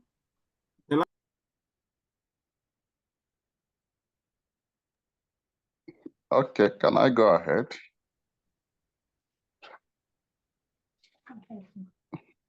Hello?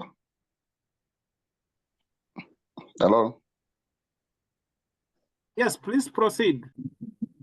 Okay. Significant, to my own opinion, just as various participants have contributed, is just, for me, is why the research is important and who might be benefiting from it, like focusing on contributing to knowledge, practical and relevancy. Why justification, like the last my contributor said, like why is the study, why is it necessary, why it is relevant, and also being timely, trying to address some of existing gap in knowledge, and also try to address some of urgent issues that has been identified. That's my little opinion. Thank you, and over. Thank you, everyone. If you ask me, no one is right, no one is wrong. Okay, we are all right, and we, there's not really a big difference, and I think that's why most of us struggle with this. If your supervisor tells you that they want to see your significance of study, and then they are still asking you to write the justification, then you go back and ask yourself, is this person not asking for the same thing? They are asking me to talk about the justification. They are still also asking me to talk about they are still asking me to talk about how do you say, they are still asking me to talk about, of course, they are asking me to talk about the justification, but they're also asking me to talk about the significance of the study. Are they not asking me about the same thing? Yeah, it could be the same thing. It could be different things, depending on how people have also contributed here. But one of the things that I know, for sure is, I'm just looking for, okay. One of the things that I know about this is the justification talks about the output of your research, while the significance focuses on the outcome of your research. I think that is a better way of putting it.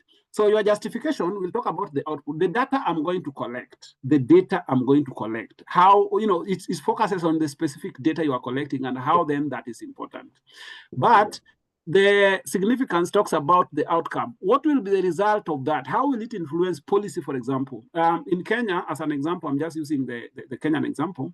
In Kenya, we have what we call Vision 2030, for example, and also generally in the world, there is now people talking about the how do you call them? We call them SDGs, for example. How will this help toward contribute toward the achievement of specific SDGs, for example?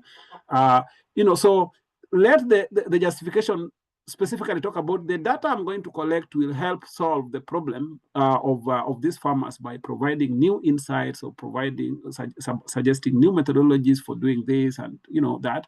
But then when we are talking about significance, then significance is how can the data you are collecting, how can it now be used in the industry, maybe to influence practice, influence policy, influence other researchers maybe using your work also now to formulate there. So that is now the difference. So when we talk about the significance, try to align it to the societal problems. So the state the problems are not the problem, but the data I'm collecting can be used to can influence policy, and which specific policies are we talking about? For example, if the problem you are talking about, the data you are collecting is going to influence future research, how will it influence future research? So when you are talking about significance of the study, think about the output of your research. How can it be used? How can it influence practice? How can it influence theory within your field? But we are talking about significance, talk about the importance of the specific data to immediately solving the practical problems that you identified. Then the next thing is about literature review. I really don't need to talk about this. This is basically just about looking at what is out there. What have other people done? Literature review is not about summarizing literature that is out there. Some people just summarize what has been done, all those things. No. Literature review is about trying to, this is where we are going also to point out the gaps. And literature review must be thematic. So literature review has to be informed using certain themes. And these themes must be derived from your objectives. You are not just going to do literature review generally. So you will say, okay, objective one.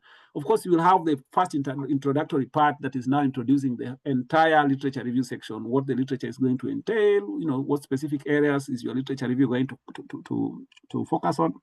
And then now you get into writing certain headings. Of course, when you read through the literature review section of a proposal, you don't find it's just some block text. You find that it has been arranged using certain headings. And these subheadings mostly are aligned to the objective. So if you are looking at the influence of fertilizer or the different fertilizer application regimen, or how do you call them, application regimes on the production of certain things, you are not going to start reviewing literature on aflatoxins unless it is highly linked to. So find a way of arranging your literature review subheadings or literature review sections into subheadings that correspond to your objectives. We will talk about where to get literature from, how to review them. That's not a problem. But then basically, why is literature review important? It helps in the contextualization. It situates research within the broader academic discourse. So when you are doing the literature review, we will get to understand how is your research situated within the entire aspect of aquaculture, for example, or the specific area of aquaculture that you are focusing on. Okay. It also helps in the identification of gaps. Of course, it helps us identify the knowledge gaps for study focus. It also justifies our research, because I'm not saying that in the literature review that you are going to write the justification. We already written the justification, but then through your literature review, we are going to get to understand, okay, so this is what has been done, this is what has been done, this is what is still missing. Now, as you write your literature review, make sure you keep tying it back to your proposal, tying it back to your title, tying it back to your objective. If you just write general, then somebody will ask, how is the literature you're writing? How is it tied back to your objective? So make sure that as you write through the literature, you critique, find where areas of gaps still exist, or where arguments are still not aligning. And then you say, in the current study, this and this will be done to help address this, so that you show us where the gap is and how your study is going to try to address that in the literature, okay? Then, of course, it also gives us some methodological insights. So it also helps us now, because then through literature review, you are also going to get some methodologies that people used, okay?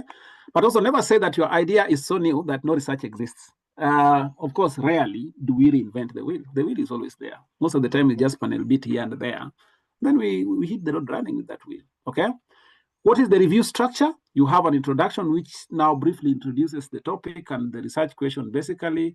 Then you have the thematic organization that I was talking about. You need to organize your literature into relevant themes. So if it's about, let's say you are doing a literature review on let's say I'm doing a study on black soldier fly and how then it can be used in aquaculture, in the formulation of fish feeds. So we need to organize what specific themes am I going to talk about that in regards to the use of BSF in fish feed formulation. So do I need to talk about BSF in general, the potential of BSF in fish feed formulation, the problems associated with the conventional protein sources in aquaculture? You know, you need to tell us the impact of that on fish growth, for example, the impact of BSF diet on fish quality, on water quality, so that we get to understand how then what is known out there and see where the gap still is, hence the need for the research that I am conducting. Of course, there is also what we call critical analysis. So as I said, research is not just about, literature review is not just about trying to summarize what is out there. Sometimes it's about looking at, critically looking at literature, just criticizing, looking at what is there in literature and saying, this has done this, this person has done this, person has done this. However, this is this, and there's this and that still needs to be done. And that's what part of my research is going to do. Okay. What are the foundations of effective literature reviews? Okay, there is no any other order, but then one is current research. So you really need to stay current. Okay, so focusing on the latest studies to reflect current developments. Of course, you can look at what was done earlier, but you really need to stay as current as possible so that you don't miss out on current research. Somebody did something in 2024, you missed it, and then you are trying to do exactly the same thing. Somebody will tell you, did you read this work by so and so? Then you don't know. So stay as current as possible. Then do what we call comprehensive coverage. Okay, so you really need to ensure that you have included a wide range of sources to strengthen the review. Okay, then also you can also seek feedback. Just give it to your colleagues or your peers to read, and they will tell you, yeah, you've done quite a bit of some, but you've not done a review on this, and I'm seeing your objective is this. So how then are you going to anchor your objective without clear literature review? Then proper citations. I don't know which citation tools are you using. If you do your citations manually, just say manual. If you are using a tool, then tell us which tool in the section in the chat so that we know. Because for citation, I think these are not the years where somebody would just, after writing, then you now start following those citations and just start typing them again manually. That's not. But not everyone has started using a tool. So just tell us which citation or reference, which reference manager are you using? Just put it in the chat so that we get to know. Then the methodology basically is how you are going to do your work. So this depends. The word methodology or approach is quite big. In my specific field, we have what we call materials of methods. Yes. Before maybe you move to methodology, still in literature review, and see you say that the literature is not just describing. Literature review. Then you mentioned, and then I can't see what is the difference between literature review and critical literature review.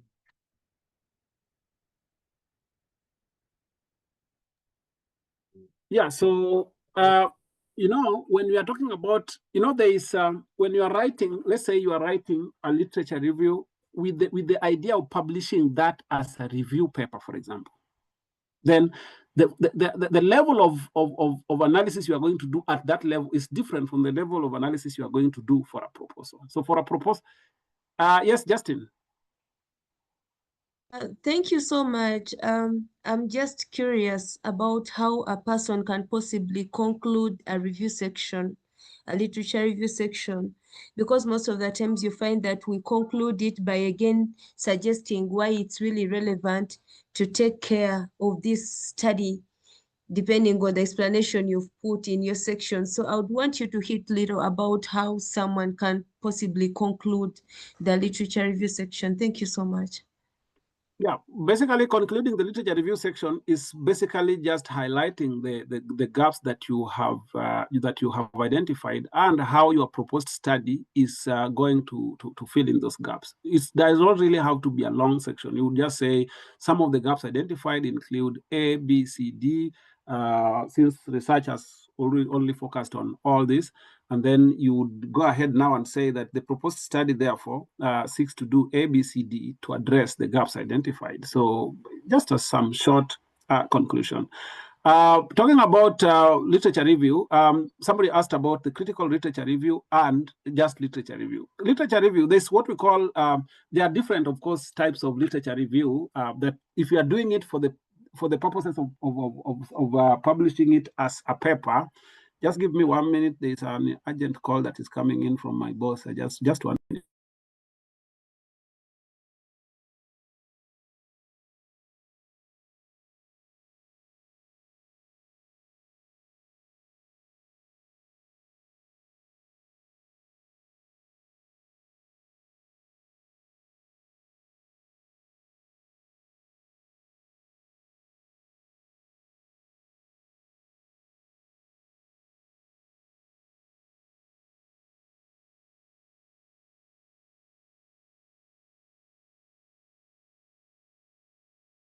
So for proposal, what I was saying is we are not just going to write and narrate what other people have done. We are going to do like a critical analysis where we just say, because if you are just going to summarize and say, just write, you've read literature review where people just summarize what is there, just saying this is, let's say when they're talking about teenage pregnancy, and they're talking about the link between teenage pregnancy and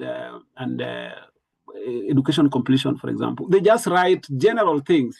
Maybe they're just citing, but they're writing very general things without really getting into the intricates of maybe if somebody has given different reasons and another person gave other reasons. And, these are the things that I'm talking about critical analysis of literature rather than just summarizing literature. But when you're writing literature, let's say you are doing a review paper just for the sake of publishing it as a standalone review paper, that's a different case, because then that one is a different type of analysis that you need to do depending on thematic areas and all these things. So the one I'm talking about for the proposal is just about showing where there are areas that where there are areas where there are some gaps that are still there, because then the only way you can be able to highlight that. Please mute. So that is what I meant, rather than just summarizing or just narrating plainly without critiquing and telling us where there are disparities. You need to tell us where there are conflicting information, or, for example, where different results have been gotten, so that we get to see whether you got the different areas of arguments. That is what I meant when we are talking about critical literature review. But when you are reviewing literature for the sake of, let's say you want to publish a review paper, you just want to publish a review paper, you're not reviewing it as part of a proposal, but so that you can publish a review paper, then the focus is different, because then the analysis there is a bit more comprehensive than what you would do for a proposal. So for a proposal, I'm not asking you to dig deeper into these themes and group them into thematic areas. And no, that's maybe for maybe systematic literature review or a different kind of literature review. But for the purposes of a proposal, just try to bring out literature and highlight, pointing to what this literature is talking about and what it is still not talking about. Where there are conflicting information, also point out that and say, however, so and so reported this, but then these are all the arguments that are there, and this is still not very clear. So that is why this study is important. Somebody, please be muting the people who are unmuting themselves, and if possible, you can even just move them. Okay, so after this, we will talk about the methodology. This is one part that is difficult now to have a one, how do we say, a one methodology fits it all. This is a place where it depends on the kind of study you are doing. If it's an experiment, how will you conduct the experiment? If it is going to be a survey, how will you conduct a survey? Are you going to use structured questionnaires? Are you going to use key informant interviews? Are you going to use how do we call them, focus group discussions? Depending on basically what you are going to do. So here, there is no way I can now tell you that this is one methodology that you can use for all the projects you are doing. So maybe somebody is just doing a research that is solely relying on secondary data. They are not really going out there to collect data. They are going to do desktop review. They are going to do document analysis, for example, or policy analysis. So this is where basically what I want to tell you here is just depending on what you are doing, just make sure you put enough information. And this can also be informed by the literature, the sources, the literature that you are reviewing, because then you get a lot of literature and then you can see this is really related to what I'm doing. And this is related to what my study is focusing on. And I think this is what then this is a methodology that I can use or I can modify. So methodologies are not like you would say that this is how to write the methodology. It depends on the kind of study you are doing and basically what you are doing. Then there's the time frame. This one I also don't want to talk about it so much because this is just the schedule that you are doing. So at what time will you do what? What will be the time for piloting, for example? What will be the time for reconnaissance studies? How long will it take you to collect data, writing the proposal, for example, all those things. But then you really need to plan very well. Maybe part of this is not very clear, but you will read when it's clear, when it is shared. It's very clear that you need to assess the time feasibility. You can also consult experienced researchers, because sometimes you might end up underestimating the job and then you end up not meeting your targets within the time frames. You need to map out your activities and plan for each of them. Then you need to also set out time for deadlines. So you really need to establish. Sometimes when these are calls from specific funders, then these funders will always set out and tell you every 1 month we need a progress report. If not, then you need to put all this very clearly. Now, there's something I want to ask. There's something we call pilot study or a pretest, for example. After developing your tools, for example, you are doing a pilot study. Why is it important and what does it mean? I don't know how it's called, but it's either pilot study or a pretest or something. What is it and why is it important? Let's say you are doing a survey. Anybody wants to give? Yes. Yes, thank you so much, Nicholas. Now, in my thinking, I think a pretest or a pilot study helps you to kind of get an idea of whether your measurement tools or your data collection tools are really going to help you as you expected, or they may fail you, and therefore it gives you that opportunity on whether you should adjust, whether you should adapt, or whether you should discard completely what you had planned and think of another solution or think of other strategies of what you are planning to do. Yes, but exactly what is it?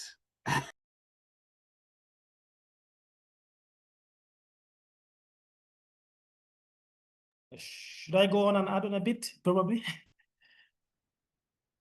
Yeah, what exactly is it? You've told us the importance and why it is necessary, but what is it? If somebody asks you, what is this pilot study?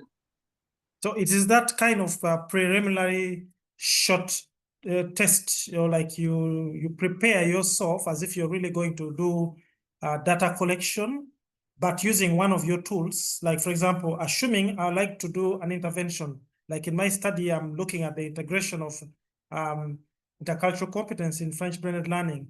And so I intend to maybe make some materials available to the learners digitally or through online platforms. And then I choose a small grouping and then I share with them the intercultural resources I need to have them exposed to. Now in the process, I'm able to observe or to carry out what I'm really going to carry out doing data collection on a larger scale, but I do it at a smaller scale. And the intention is to see whether I will be able to get the kind of results or get the information or the data that I would wish to collect later, and how maybe to estimate or anticipate the kind of limitations I might go through and so forth. And when I finish to do that, I can now be able to know, well, what I'm planning to do is going to work or it's not going to work, or probably I need to adjust this or that. So basing on that, I think it's what I would call a pretest or a pilot study. Thank you for that comprehensive answer. I agree with you totally and 100%. Does somebody also want to give their opinion? As I said, that is his opinion. These are opinions. So basically, he has said this is just like you have prepared, like, let's say your data collection tool. So you've prepared your questionnaires, you prepared your key informant interview guides, and you want to go out there and test and see how then it works. Yes, Henry. Yeah, thank you very much, Nicholas. Yeah.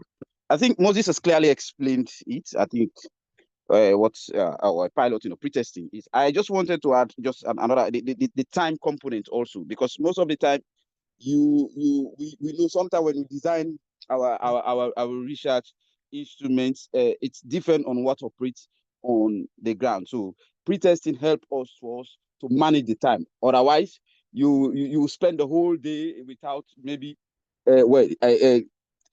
engaging the particular target you might want. So through pre-testing, you might able to see how you rephrase some of the questions or shorten the time, or you will know exactly the time spent in administering a single research instrument to a particular individual. And through that, you're able to readjust or fine-tune your research instrument so that you're able to manage the time spent in collecting your data. So basically, these are just a few things I wanted to add, but Moses clearly explained it. Thank you.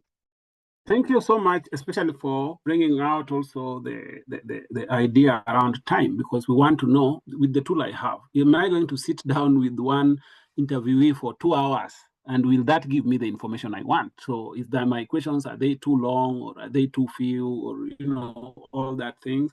What are the logistics on the ground? As you said, sometimes you go there and you thought you would do 20 questionnaires in a day, and then you realize based on the logistical challenges, you're only able to do 3, for example. So these are the things why, and also what do you do with the results of a pretest? But let me just give Area a chance to speak. Then there's another one person that we get into. Okay, thank you, Nicholas.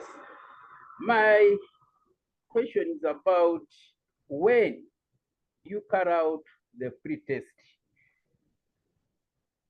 To my belief, it's involved or it's included within the research proposal. But before it's taken to the IRB for approval, you are not supposed to go to the field. But when do you carry out that pretest? Is it after the IRB approval or before? Thank you. Thank you, Area, for that question. Somebody also has a hand up.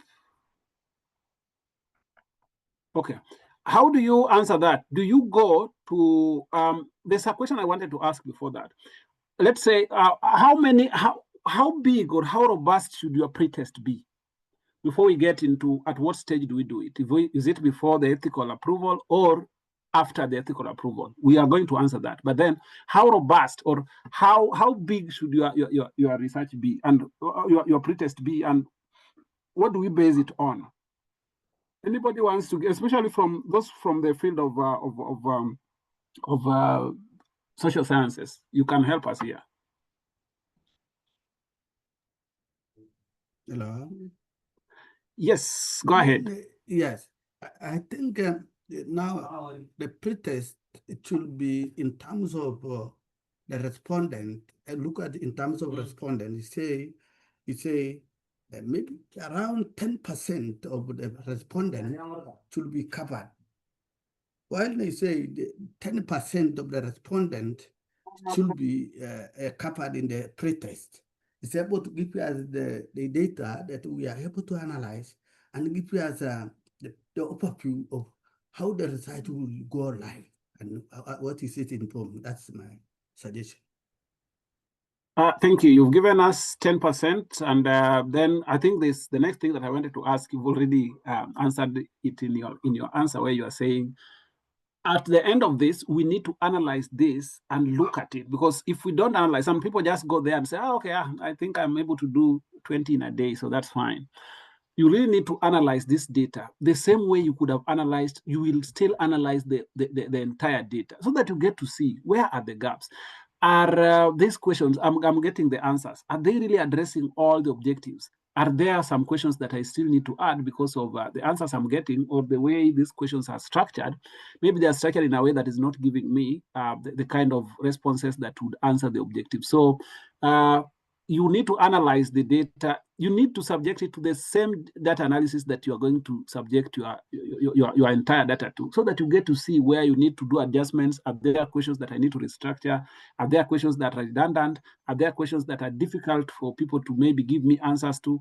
Or if maybe you are asking people, how much do you make from your business in a day? And then they are really hesitant because they might not really give you the right answer. So you find a way, do I reframe it differently, but I still get the same kind of output that I want? So that's why you do a pretest, so that you play around and just find out whether you need to do adjustments. But then also somebody asked, Iriaba asked, at what point do we do it? Do we do it before the ethical approval or after the ethical approval? Because before the ethical approval, the university is not expecting you in the field. So if anything happens, you'll be asked, why were you even out there collecting data? So somebody would ask, do we do it before or after the ethical approval?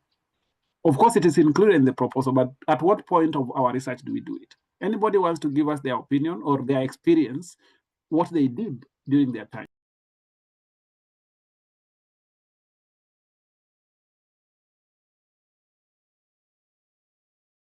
Again, Doc, in my opinion, yes, and it's a little experience I have, is that before approval, there is a requirement to see the result of the pretest and how it has informed the rest of the research. So it would be in some certain universities, it is a requirement for it to be approved. You need to have, the student must have taken a pretest of the research, of the main research, with the minor research, to be able to inform the rest of the research. So to me, I suggest that it should be done before the approval. Thank you. I want to see Moses's. That's why I was saying we have to share our experiences, because then this can help someone. Yes, Moses. Yeah, yes, thank you again, Nicholas. I agree with my namesake, Moses, about this pilot or pretest being done before. But I would like to add that it's probably necessary that one in their a researcher or a student who could state that categorically within their proposal, and the supervisors are aware, including the doctoral committee and so forth, that there's going to be a need for that. And then in that case, what happens is that as they go out in the field to meet the participants who are willing to participate in this pretest, it's good to also be categorically clear that what I'm doing is not the real data collection. I'm just testing out these tools. And I'm sure you cannot fail to get those who may be willing to participate in this. And definitely you would have to be cautious as well as a researcher, but therefore you follow the same kind of ethics you would follow by being open enough with your participants about why you are collecting this data, what is its use, and so forth. And then you can come back with, that's how you'll be able to analyze and be able to provide it as a research when you analyze it. And therefore you can easily get the approval, as Moses has stated, when you are. Thank you. Somebody just mute. Somebody should be muting people for me, or just removing them. It's really interfering. Nicole, please just be watching out and just muting people. If they become too difficult, then we just remove them and allow them back when they are ready. So yes, then there is Anthony to give their final opinion before I also give my opinion. I think I like the way this is going because we are giving our different perspectives. This can inform somebody. Yes, Anthony. Yeah, Doc, I think it also depends on the institution. Yeah, so we have differences in various institutions. In our case, for instance, I'm using Ghana as an example. Most of the institutions, they will not demand for ethical approval before pretest. You will do it before you go in for the ethical approval to carry out the main study.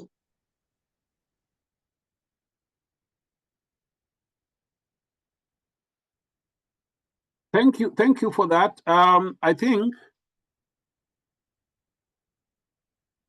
Eria, I don't know whether it's an old hand or a new one.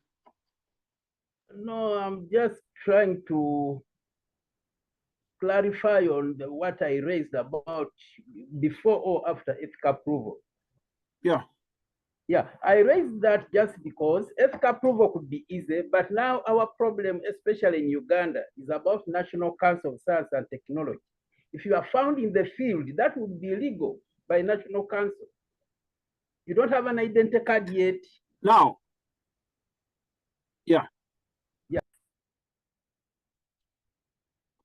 Now, I think well, these are now different. I think these are different issues that affect different institutions differently. But I want to give my advice as follows, because just based on what I see in our institution.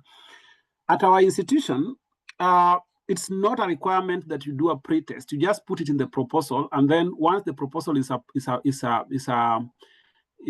reviewed and approved, then your supervisor will make it mandatory that before, I know your proposal has been approved, you need to go to the field and start collecting data. But before you do the actual data collection, I want to see the results of a pretest. So that is now at the level of supervision. So in my university, it's not a requirement that you do it, you do it before the ethical approval.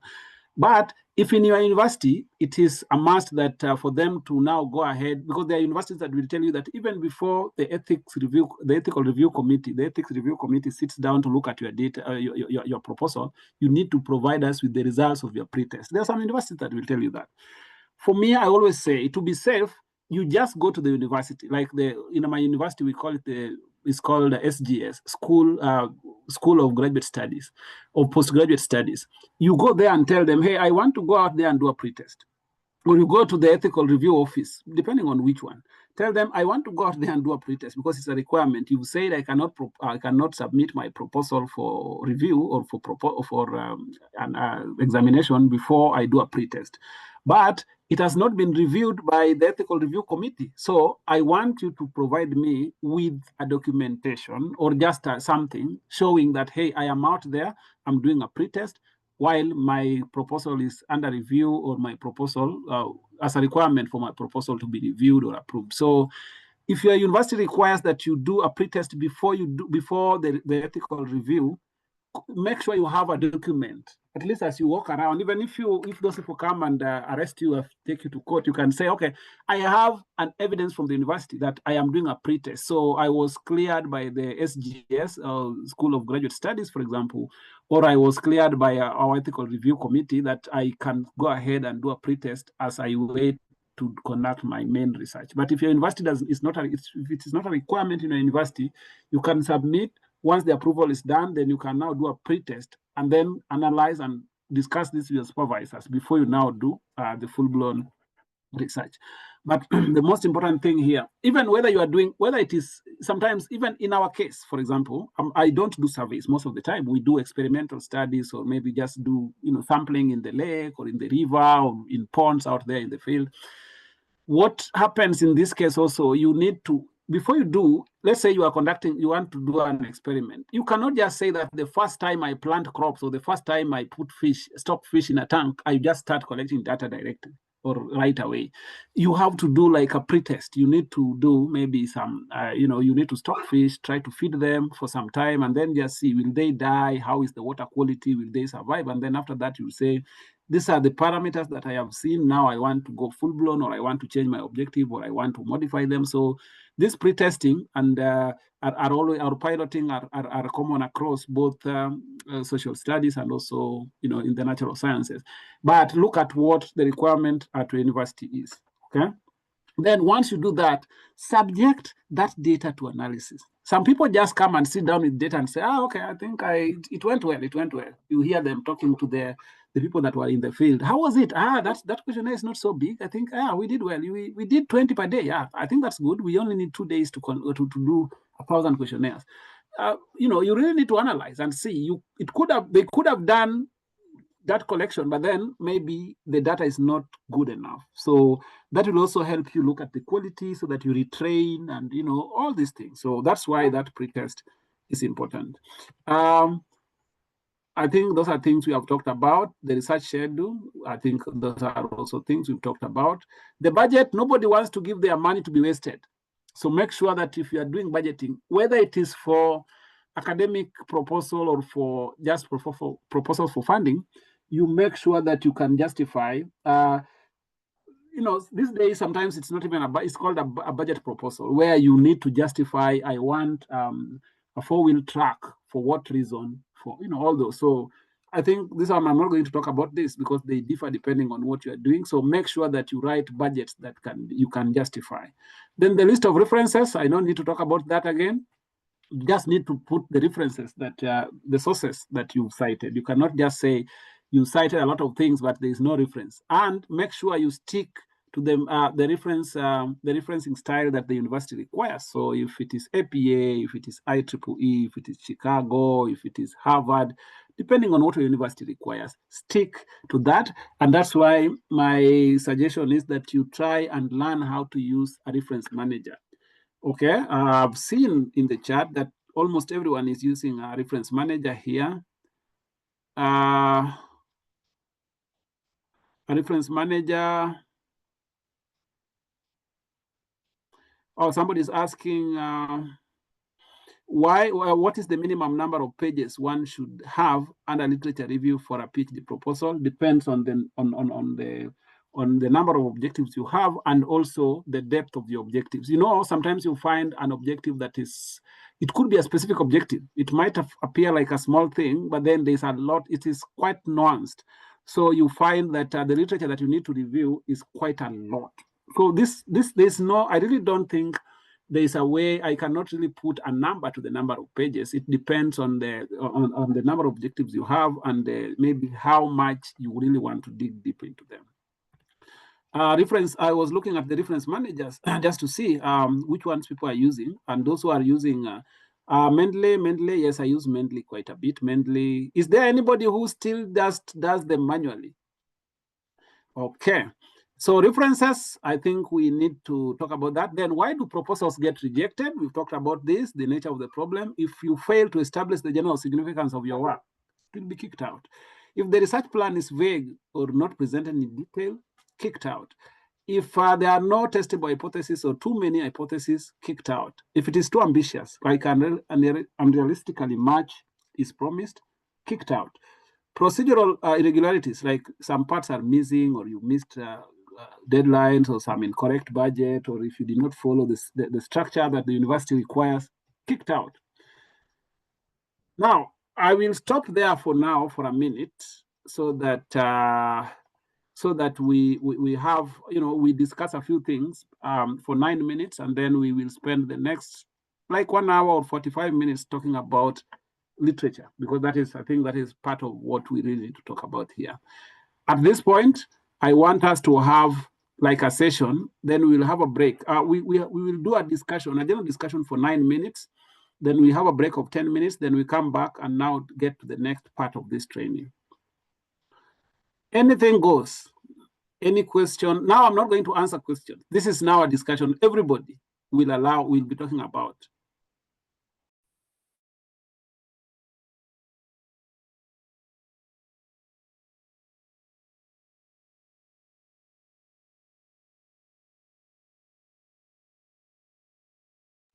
How many references should be in a survey paper? I don't know what a survey paper means, but also the number of references also depends on the kind of study you are doing. So there are some studies that would require you to write more. There are some studies that require you to do less. If you are doing a literature, like a review paper, for example, tomorrow we'll talk about scientific paper writing. So we will talk about that tomorrow.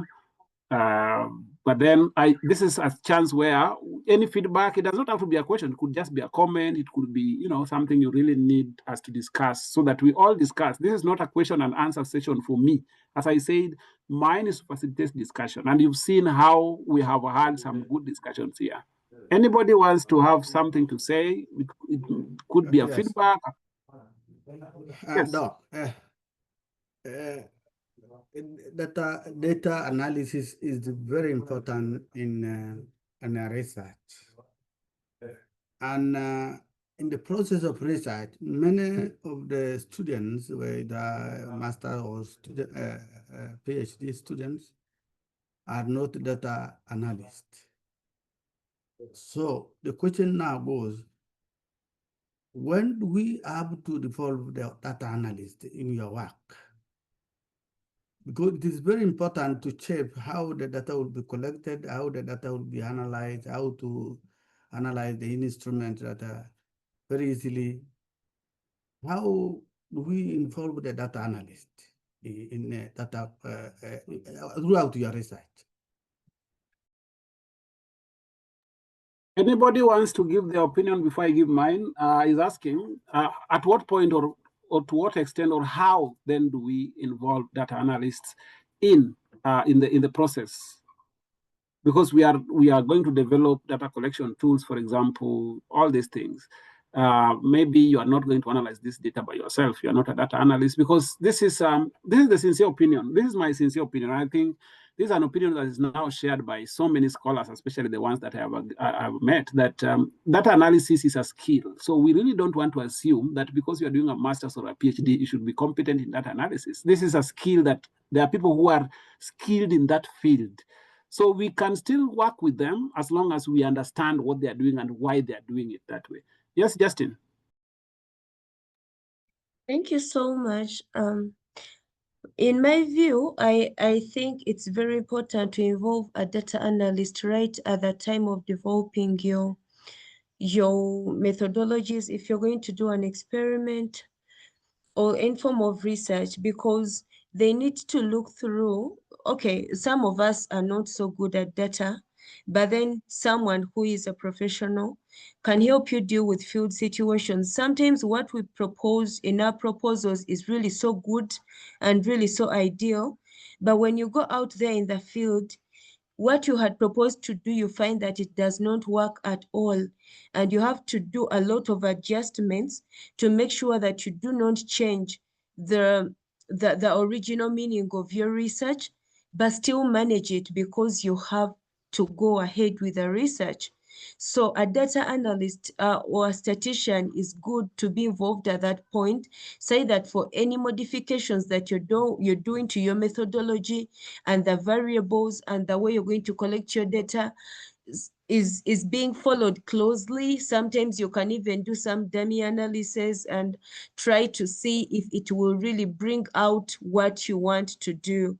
So it's not after collecting data that you call them, but it's important to involve them right as you develop or even before you establish your experiments, because you have to first have the plans out and then you go deep to look at how it will all be analyzed, the number of plants you're using, whatever it is. So you cannot do alone. Otherwise, at the end of the day, it might be like doing post-mortem, when you cannot go back. That's my opinion. Thank you, Justin. I can't agree with you more. It's true that you need to involve these people even at the planning stage. When you are, let's say you are going to do a survey, for example, you need to tell them these are the objectives. I'm developing a tool. Is it possible for us to sit there?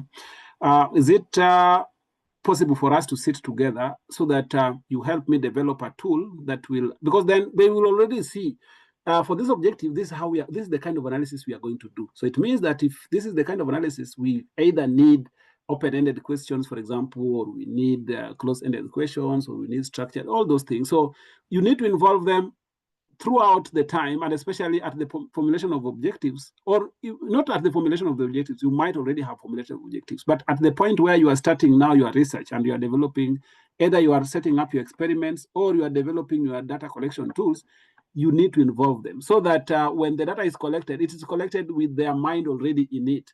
Not, as you've said, you were saying that it's not about calling them at the end and you tell them, hey, John, where are you? I'm in the house. Okay. I had already collected some data on behavioral characteristics of this and that, and I would want you to help me with analysis. And then you send them the data and they tell you, this is so I don't know how, I don't even know where to start from. How did you collect this data? Is this something that can be analyzed? Then you send them the objectives, and then they tell you, you see, the data you collected against the objectives you have, you either have to go and collect new data for these objectives, or you change your objectives. So you've spent time, you spent resources. So those are the challenges. So involve these people at a very early stage throughout your research planning, so that they work with you, so that they will inform you, they will advise you how to structure your questionnaires, how to set up your experiments, and all these things, so that you don't really have to have issues at the end. I am not a data analyst myself, and I struggle a lot with data analysis. The only thing I need to know is, if this person helped me to do what we call regression analysis, why did they help me? Why did we do regression analysis for these specific objectives, and what specific variables went into the regression? And how do I interpret the results of a regression analysis, for example? So I might not really be conversant into how to plant this, click this, click button, but I just have to know, because then during defense, you could be asked, why did you use one-tailed t-test, for example? Or why did you use one-way ANOVA? And all those things. So you need to be aware of what they are doing and the reason why they are doing those specific kind of analysis, even if you don't know how to do them actually, but they need to tell you, we chose this kind of analysis for this objective because of A, B, C, D. These are the results. This is how you interpret those results. And then now you can go ahead and now discuss. Of course, that is now your work. But for them, they will just tell you, this one, if you see this value, it means that this one is significantly different from this, or those ones.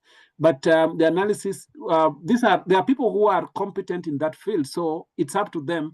It's like when I'm in the field of aquaculture, for example. So you are somebody who is in the field of nutrition, but then you are doing a research that is touching on aquaculture. I'm not saying that you must know everything about aquaculture, but you can scratch on the surface, but you work with somebody who is in the field of aquaculture, so that you get to understand, why is this happening like this? So it's the same with data analysis. Involve them at the beginning. Involve them early enough, so that when the data comes out, they know what your expectations are, they know what your objectives are, and they can now help you, just like to help you not run into issues. I will stop here. We will have a break of 10 minutes, and then we will come back and continue for like another 40 minutes, and then we will stop at 1 p.m. East Africa time. We have a few more things to cover before we stop. Thank you, and we will leave the door, the room open. We will meet again at 12 in the next 10 minutes, basically.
Yes, are we back? I am back, of course. So just give me a thumbs up if you're back. We are doing the last two things, and then we can break until tomorrow. But I thought it wise that we get rid of this today so that tomorrow we get enough time, because tomorrow we have to talk about how do we write a manuscript, how do we write a paper for publication. So it will be quite some work. So there are a few things I want to dispense today so that tomorrow we have time to really know how do we convert. Let's say if you have a thesis or you've collected data and analyzed it, how do you convert it into a manuscript that can be published? So that's why I really want us to, there are two things I want us to talk about today so that tomorrow we also get a bit of enough time to discuss certain things here. Yes, Jerry.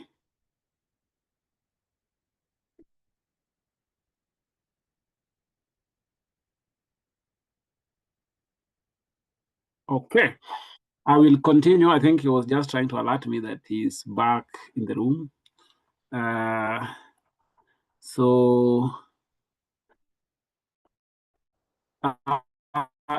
One of the things that I want to share is because we kept talking about literature review, we kept talking about identifying knowledge gaps, and people will be asking, where do you people get literature from? Or where do I get literature from?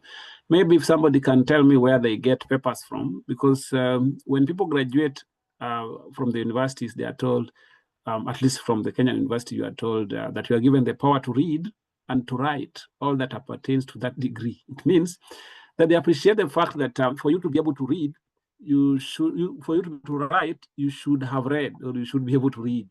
So you can only read what is out there on the internet or what has been published by other people. So how do we get literature? Where do you get your literature from? Maybe somebody can just type in the chat so that we know where you go searching for your literature. Where do you get your literature from?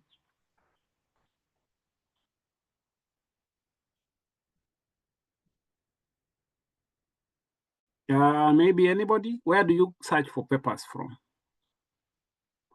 Aha, Google Scholar. I'm seeing most people get their literature from Google Scholar. Yes, not a bad platform.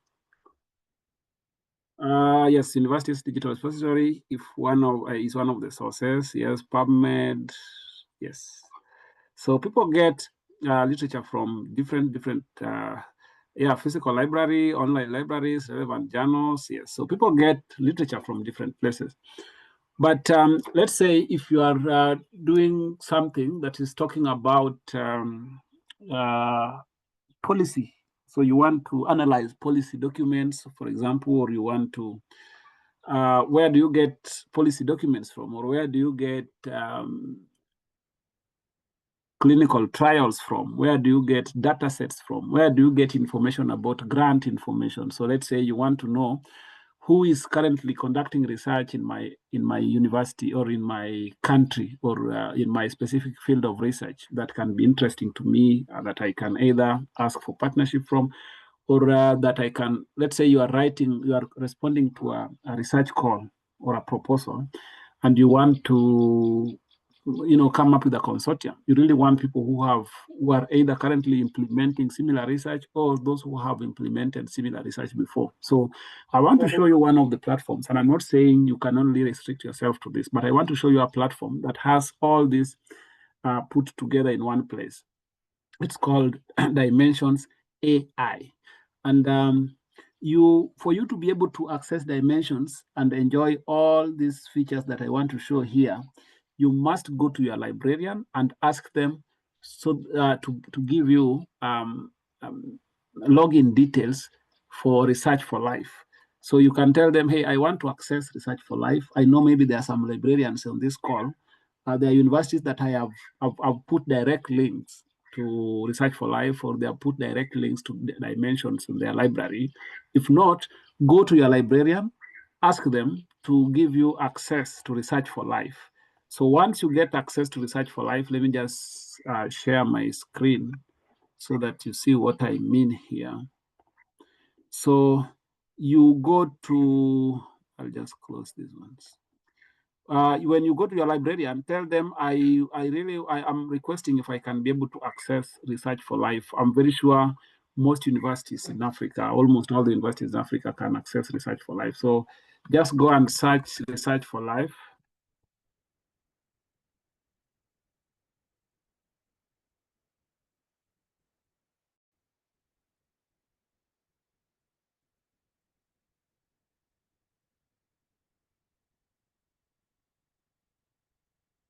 So just go and search for Research for Life.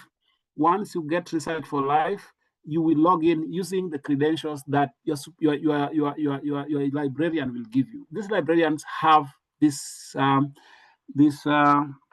credentials. So go and tell them, hey, I want to access Research for Life. Is it possible for me to get the credentials that I can use to access a Research for Life? Once they give you, you just log in using those credentials. So once you log in using the credentials, once you log in to Research for Life using the credentials that you will be given, this is what you will see. Once you log in, you will come to this page. Once you come into this page, click on Content.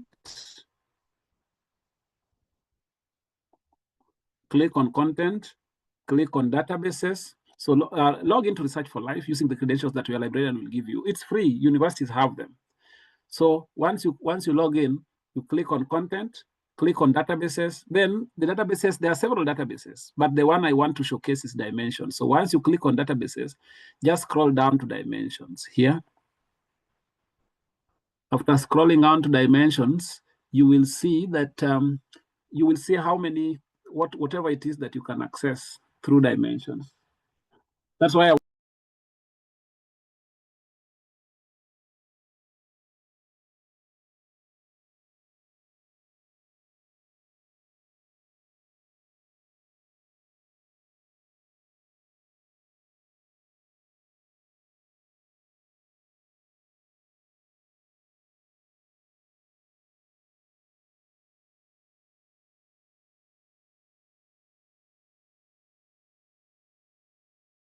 I don't know. I think I lost my connection for some minute. I don't know where you lost me. You can tell me where you lost me. Towards Dimensions.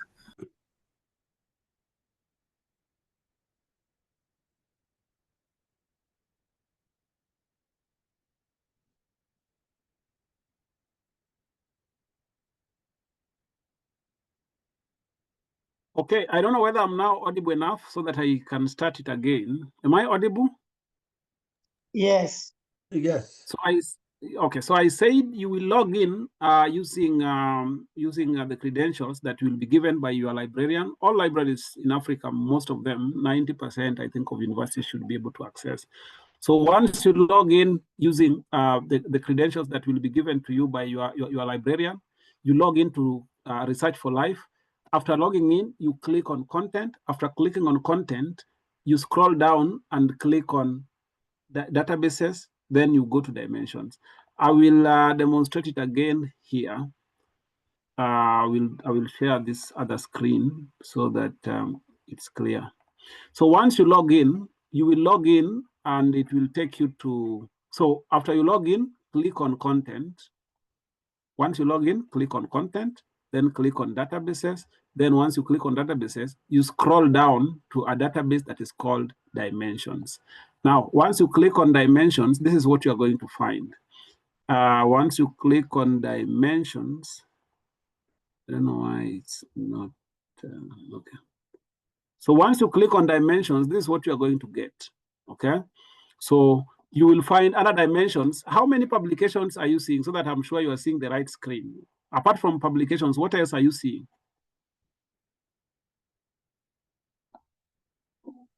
Data sets. Grants. A figure beginning 155. Clinical trials. Yeah. So that's what I wanted to bring to your attention, that on this site, you can access publications over 155 million publications. You can access data sets, you can access grant information, patents, clinical trials, and policy documents. So let's say I'm doing a research, and mine is just to focus on clinical trials in Nigeria, for example, or clinical trials in Zimbabwe, or clinical trials in Kenya, for example. You just come to clinical trials and find what clinical trials are currently running in your specific field, for example. So I will demonstrate using two things. I will demonstrate using publications, and I will also demonstrate using grants for very obvious reasons. Okay, so for publications, I just want to draw your attention to the different filters that are there. On the left, there are several filters. You can filter by publication year, you can filter by, but I just want to start by showing you how you can filter by publication year. And you see, you can go as far back as 1665. All these papers are here. The papers that were done in 1738, 1874, all those papers are here. See? You have access to a lot of papers. But let's say you only want papers that were published between 2020 and 2025.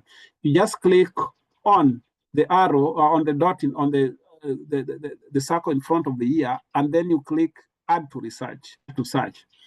When you click add to search, it will limit your search only to those years. It's now not going to bring us everything from all the years. You see now, we are down from 155 million, we are down to 39 million papers that were published between these years that we have stated here. So you can easily filter using the number of years. So let's say I only want papers that were published between these specific years. That one is a filter you can use. I want to skip these others, but I want to show us that you can also filter by country. So let's say which country do we use as an example here?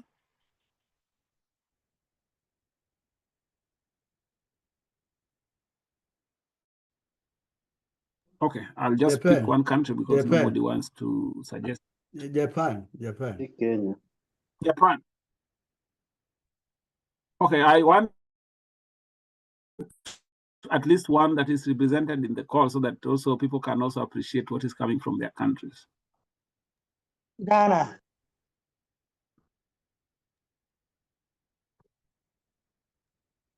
So if you want to filter by country, let's say I only want papers from a specific country, you search for that country, then you add to search.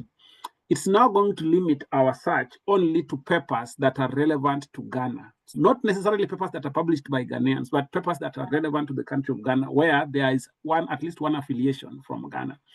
So you see, from Ghana, we have 41,000 papers that were published between these specified years. So we have filtered by year of publication. We've also filtered by research organizations.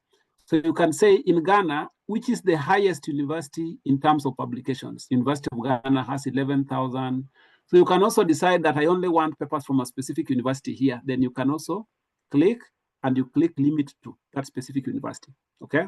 So I'm just showing you that you can use so many filters that are there. You can use a lot of filters. The other filter, you can even filter by specific researchers. So let's say in Ghana, who is the top researcher in Ghana here? We have a researcher called Bright Opoku.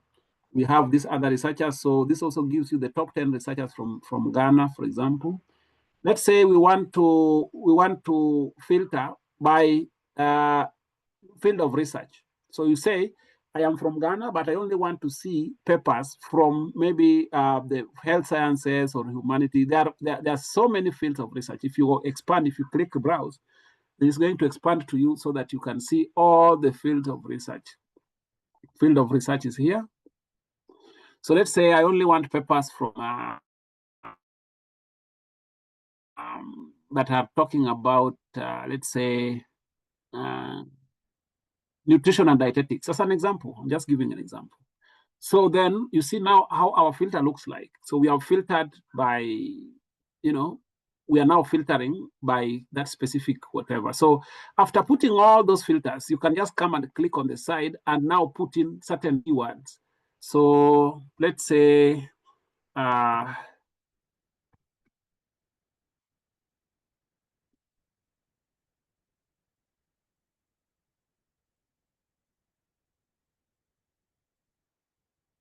let's say we want papers that are talking about diabetes in infants.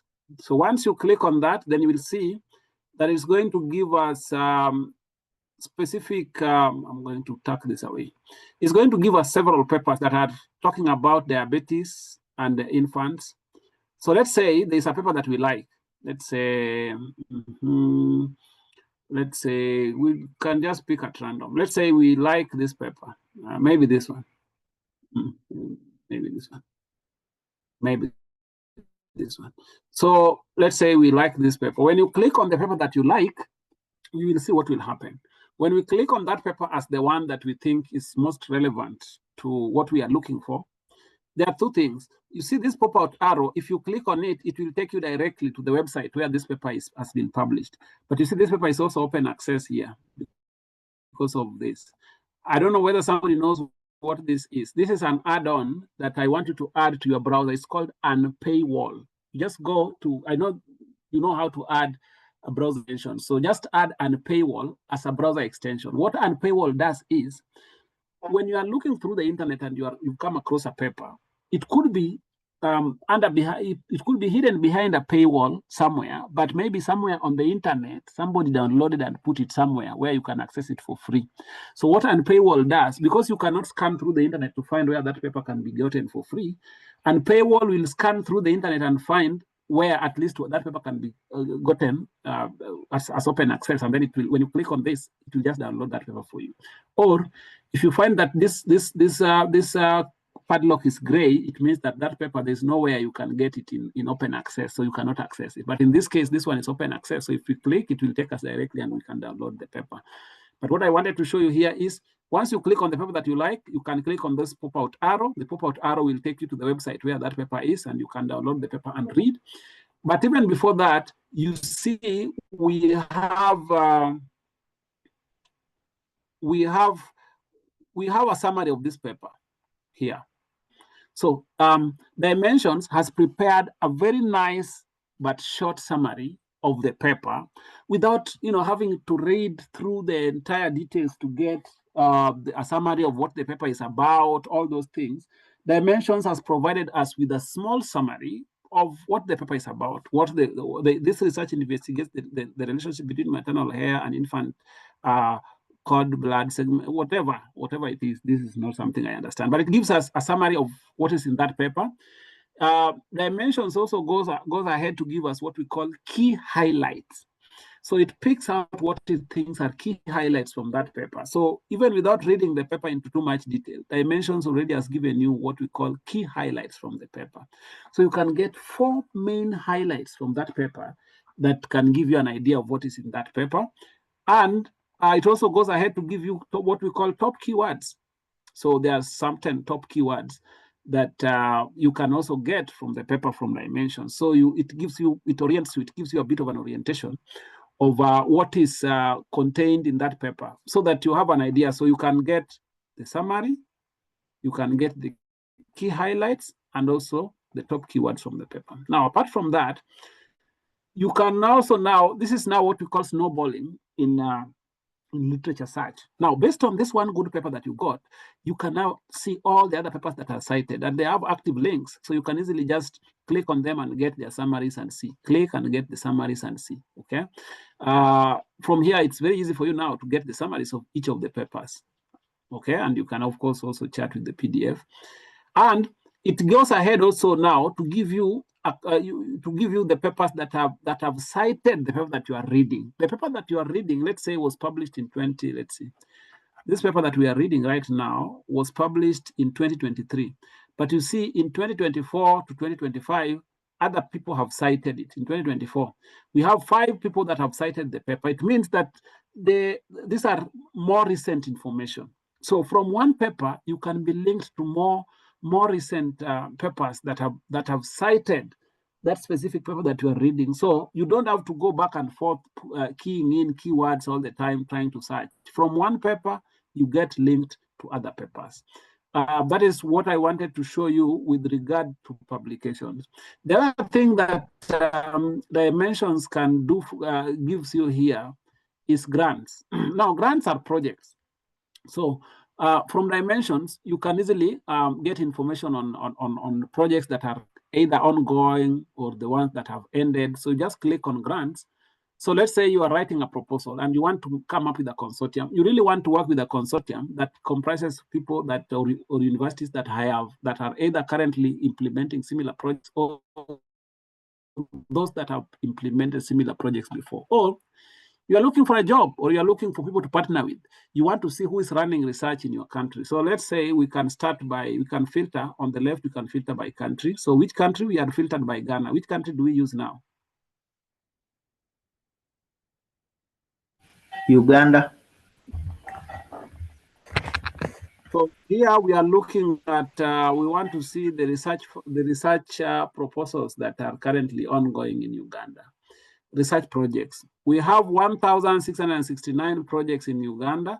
So we can come back and filter by active year, for example. So let's say we only want projects that are active between 2025 to 2032. We want the ones that are active, because the ones that have ended, I'm not saying they are not giving us information. They can give us information, but then we want the ones that are currently active. So we see all these projects are running in Uganda right now. You see all of them. Then you can come down here and check the research organization. Which research organization is running most projects? Makerere is running 140 projects. Mbarara University is running 21 projects. University College of London. I know somebody would ask, why is the University College of London here? The University College of London is here because there are so many projects that they are partnering with Ugandans, and that's why it is appearing also up here. So you can decide, okay, I only want to look for projects in Makerere University or Mbarara University. You can also use those filters. But if you don't want, then there's no problem. You already know you filtered by Uganda, you filtered by the year. Then you can also go ahead and filter by field of research.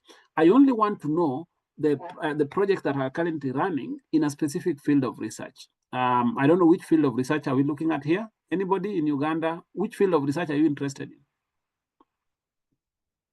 For example, intercultural education. That's difficult to get from here, but then it's education in general, right? That's okay.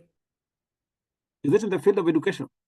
Okay, then we limit to, once you click, you limit to education. So we are looking at grants or proposal projects that are currently running in Uganda, but in the field of education. So there are several of them. You can choose the one that you like, sustainable agricultural education, capacity building, mobility, strengthening capacity, innovation. So let's say, let's say this is one that is, I'm seeing, are you seeing intercultural relations? So maybe let's say this is one thing that is interesting to us. You can go there and check which university in Uganda specifically is, Institute of Science and Technology is the participating partner in this project from Uganda. It's a project that has so many.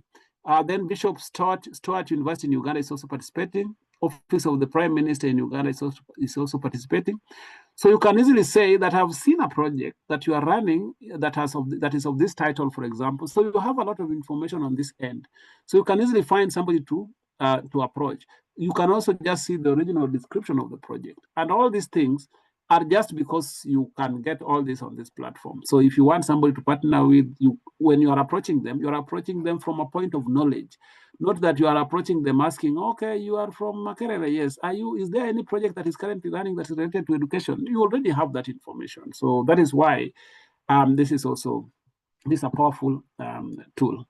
I don't want to talk about data sets, patents, clinical trials. The gist is the same. You just can easily run through and just see what you think is important. If it's about data clinical trials, you can say, okay, what clinical trials are you interested in which country, for example? If it's about policy documents, what specific policy document areas are you talking about?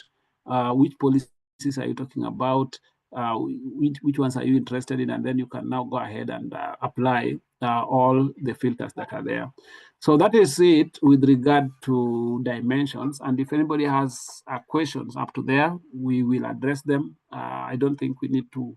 The other tools, we are going to talk about 2 more tools tomorrow. I would want us to have like a plenary, and then we will stop the sessions today. We can stop the session today here, and then we can talk about what do you call it? Manuscript preparation and writing tomorrow, and then we talk about 2 other tools. I don't want us also to talk about too many things in one sitting.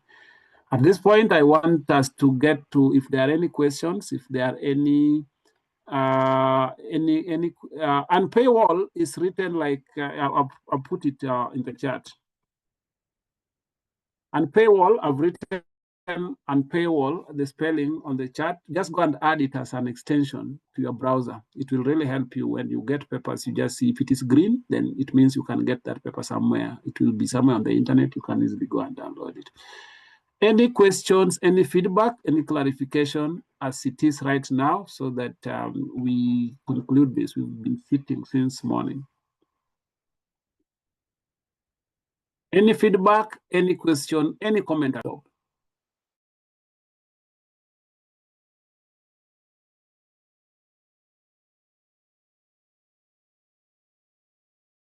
Yes, Doc. Yes. Thank you so much for that good presentation. Now, about the life research for life, is it only one you can register? One can register through the librarian, the school librarian, or you can also register yourself? Research for Life is can only be through the university or through research institutions, because there is no individual registration to Research for Life. You can only access it if you're affiliated to a university or a research institution. Yes, Moses.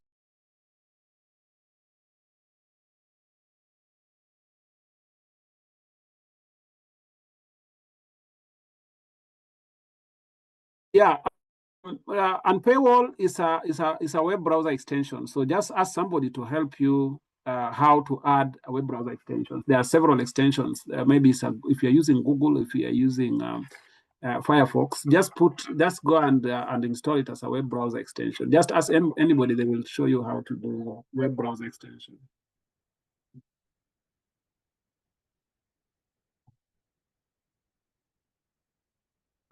Yes.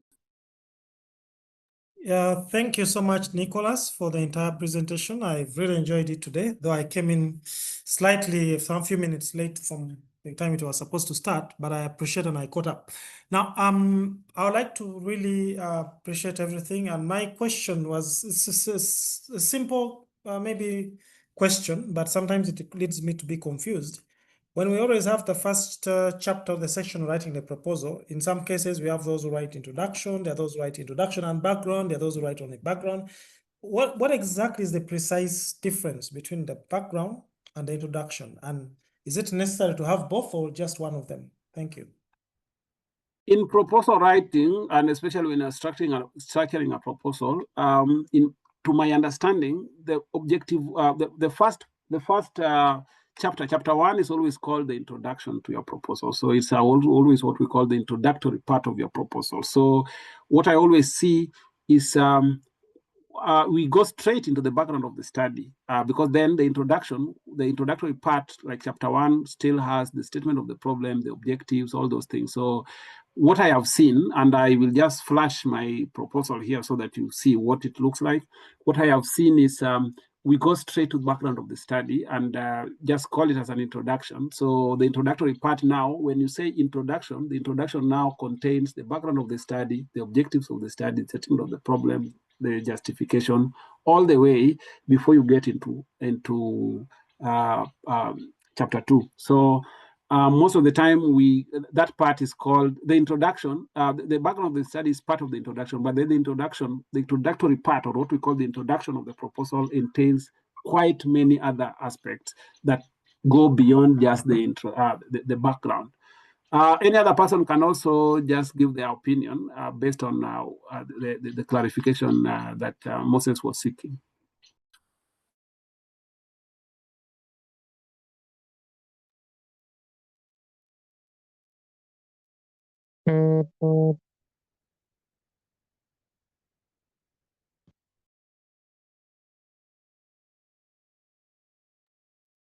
Anybody wants to give their opinion here? Is asking about the background of the study and the introduction with regard to a proposal. Is it necessary to write both? Mine is the introductory part.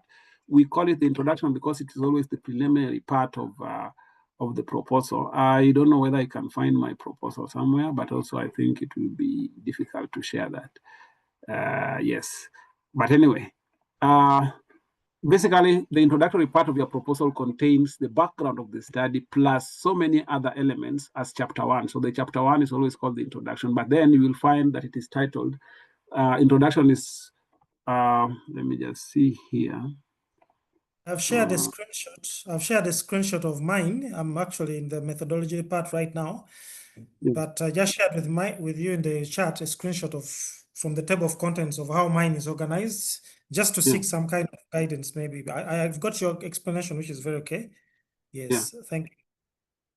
No problem. I will check through this so that I can be able to. Okay. Yeah, so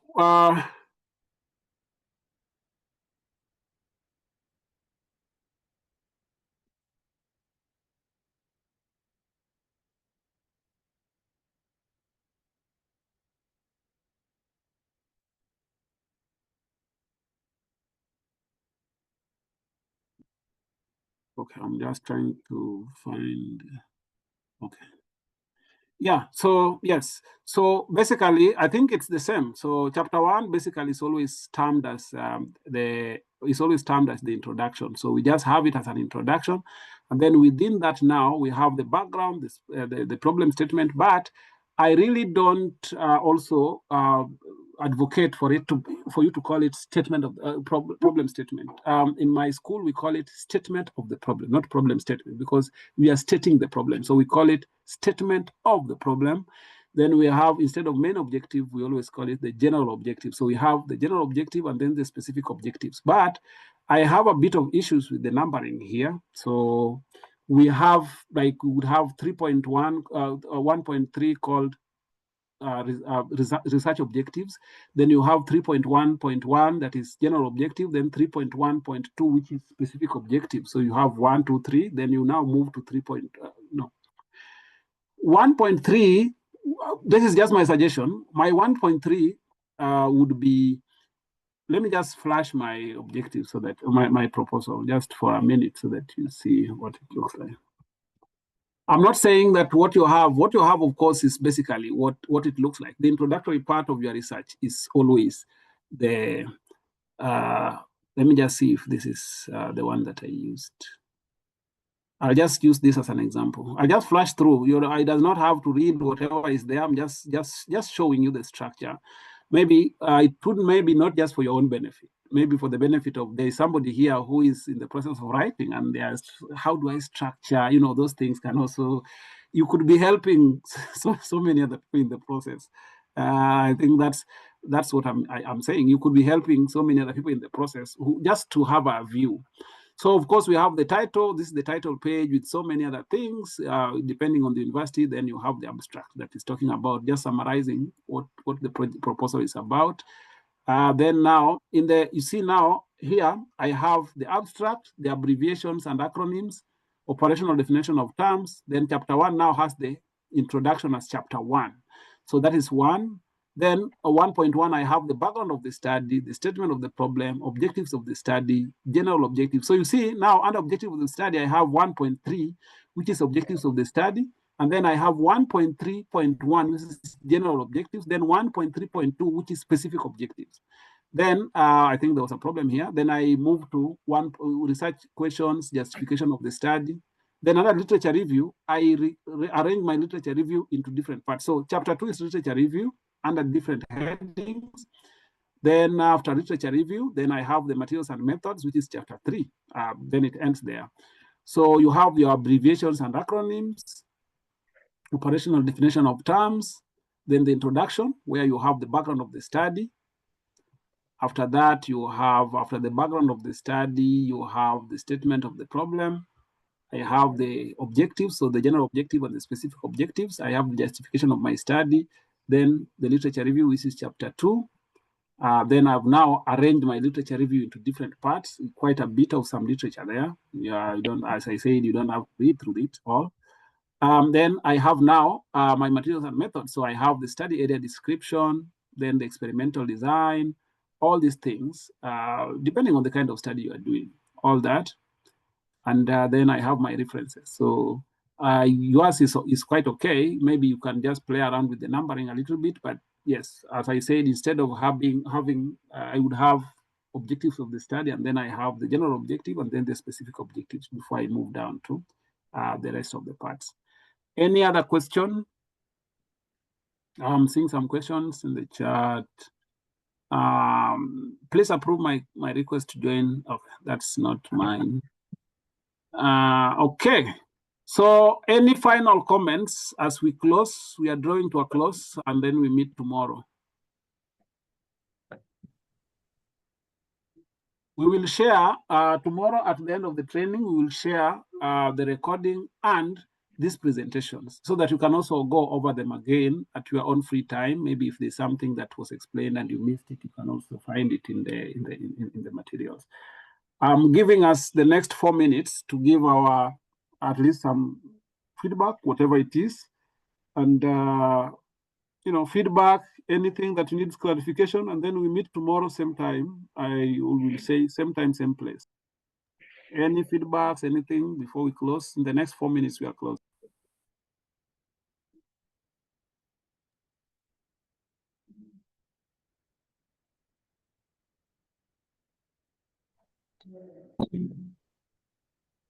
Hello?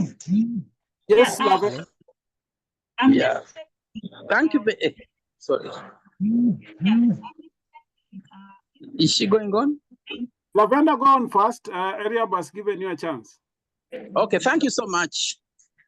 My concern is about the use of the different assumptions in a study. For example, if you have the conceptual framework and there's justification for it, there is also justification for a theoretical framework. At the same time, maybe you have another justification for a logical model. Can you apply all of them in the same study? Anybody wants to give their opinion on that?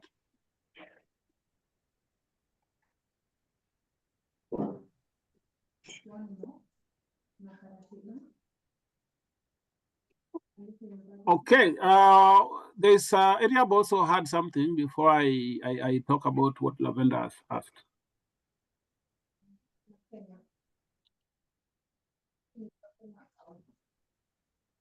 Ariab. I'm the one who has just raised that about the assumptions. Okay. Lavender, before I articulate, I talk about that as we finish. Lavender? Yeah, I was just checking on the joining tomorrow. Is it the same link we are using tomorrow? And if possible, in the session tomorrow, could you also probably have a session, a small session on the use of AI development of research, what is allowed, what is not allowed, how well somebody can go about, because AI has become part of our lives at the moment. Yes, we can't run away from talking about AI. That's something that is coming. Tomorrow, we are going to talk about 2 AI tools. One of them is called Genie AI. Another one is called Scholary. So those are 2 AI-based tools that we are going to be talking about tomorrow. So be sure that tomorrow we'll talk about ethical use of AI in academia. How do we use different AI tools? What can they help us with? Because I think we can't run away from the fact that AI has permeated all aspects of learning, including medicine and engineering. We can't really run away from that fact. I think as Africans, we have gotten to a point where we really need to move away from asking whether we should use AI or not. It's not even whether. If you are in academia right now, you're a professor, you're a doctor, you know your students know about AI more than you do. So if you want to bury your heads in the sand and say, okay, you know, we cannot tell students to use AI, or we cannot allow them, they are using them. So the most important thing is telling them which ones do they use and how then can they use them ethically and to what extent, or what is the power of those AI tools, rather than them trying to use anything they find out there that might not be helpful to them. Yeah, so tomorrow we'll be talking about dimensions, and we'll also be talking about Genie AI. So maybe you can go ahead and start checking them out.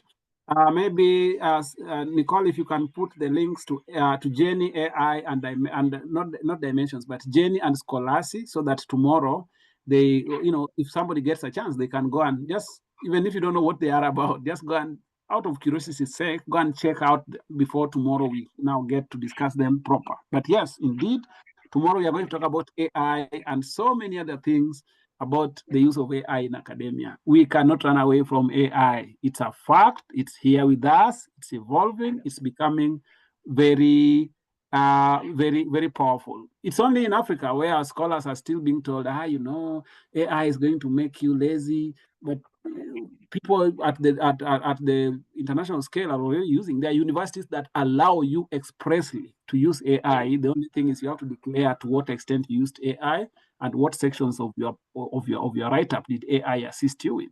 So we can't run away from it. We will, whether we resist it for millions of years in the universities, it will have to come. It's going to work. The earlier we start preparing for them, the better. So tomorrow we are talking about 2 AI tools, Scholary and Genie AI. Now, there was a question about the different assumptions. I think I wanted someone to give their opinion, but without anybody giving their opinion, you know, when you are, because sometimes most of the research we do, we have a theoretical framework, we have a conceptual framework, we have all these things, and we have justifications for all those things that we want to do, because somebody would ask you, why are you talking about this as a specific theory, and what are some assumptions that are associated with the theories? So you have a theory, each theory would have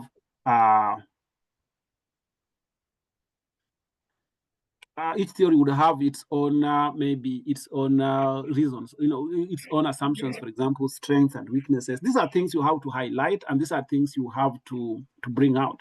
But then you have to make sure that all the parts of your proposals are tied together. We don't want you to be talking about a specific theory, but then when you go to the conceptual framework, you are contradicting the theory that you said underpins your research.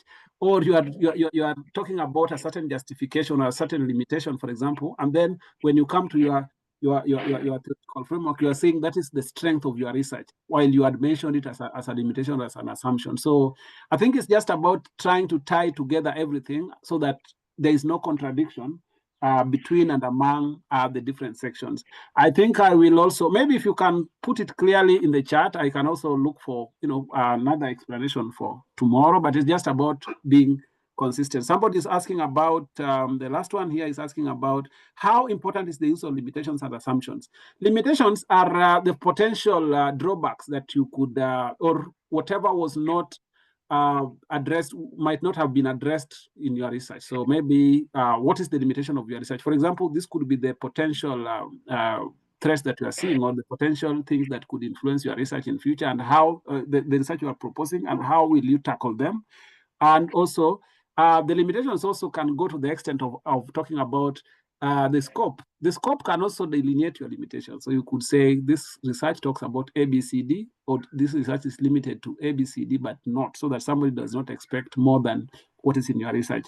Assumptions are that, you know, sometimes you would say that my research is going to be underpinned, or my research is going to be anchored on this specific theory, but then there are specific assumptions to that theory, that everything remains constant, for example, or you make an assumption that this does not influence that, or this does not happen in the course of the study. So you make these assumptions, and these assumptions must be based on certain things. You cannot just assume without having a basis for that assumption. So, you know, it's important, of course, to include them, but it also depends on the kind of studies you are doing.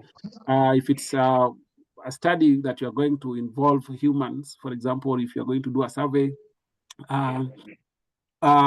then you need to tell us what assumptions there are, so that when we interpret the results eventually, we will now interpret them together with those assumptions. Because somebody would ask, let's say we are looking at the influence of fertilizer application on yield, and then we did not mention anything about management practices, we did not mention the number of weedings, and somebody would say, do you think that the number of times this person weeded the farm would have influenced the production? Then you say, yeah. But then you say that was an assumption. But you didn't. I want to assume that they are applying what we call best management practices. So you need to tell us those assumptions. That the assumption is that the farmers you are working with, or whatever you are doing, is being done under the best management practices. For example, all that. So those assumptions are important, so that they don't appear as variables, for example, that could still influence the outcome of your research. I want to stop this here so that we continue tomorrow. Tomorrow we are writing a manuscript. So we are developing a manuscript for publication. So until tomorrow, let's stop it here, then we meet tomorrow. Theoretical framework is where you analyze theories. That's where we talked about theoretical literature review and empirical literature review. Theoretical framework, you are going to review theories, and then based on those theories, you are going to tell us of the 3 or the 4 theories that I talked about. Please mute for me the person who is talking. Please find whoever is talking and mute. Can somebody check? Nicole, please check who is talking and mute them.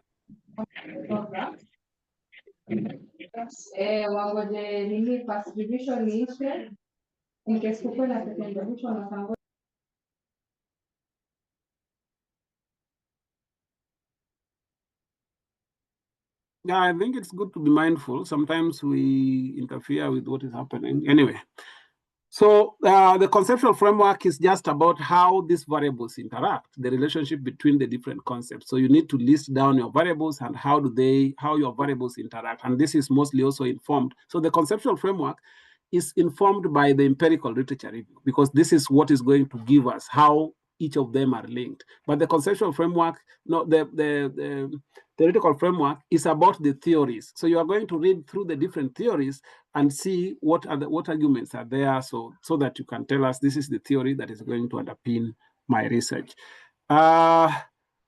Thank you, and let's meet tomorrow for the proposal or scientific writing.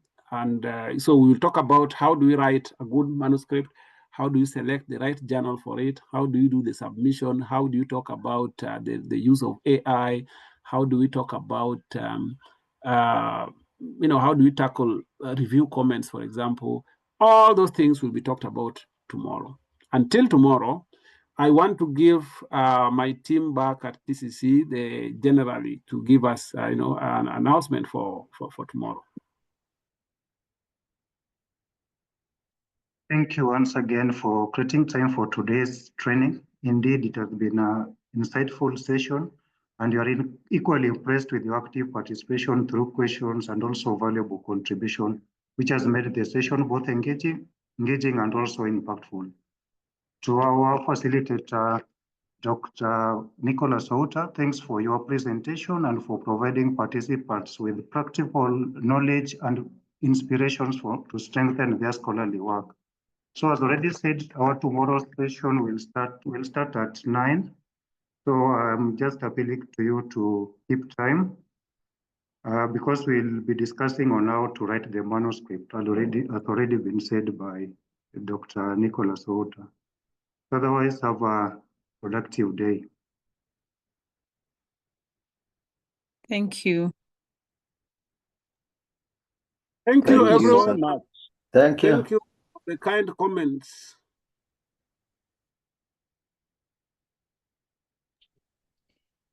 Thank you. Thank you. So you can kindly fill in your the attendance sheet. And I already said tomorrow we'll also share the recordings and also the notes.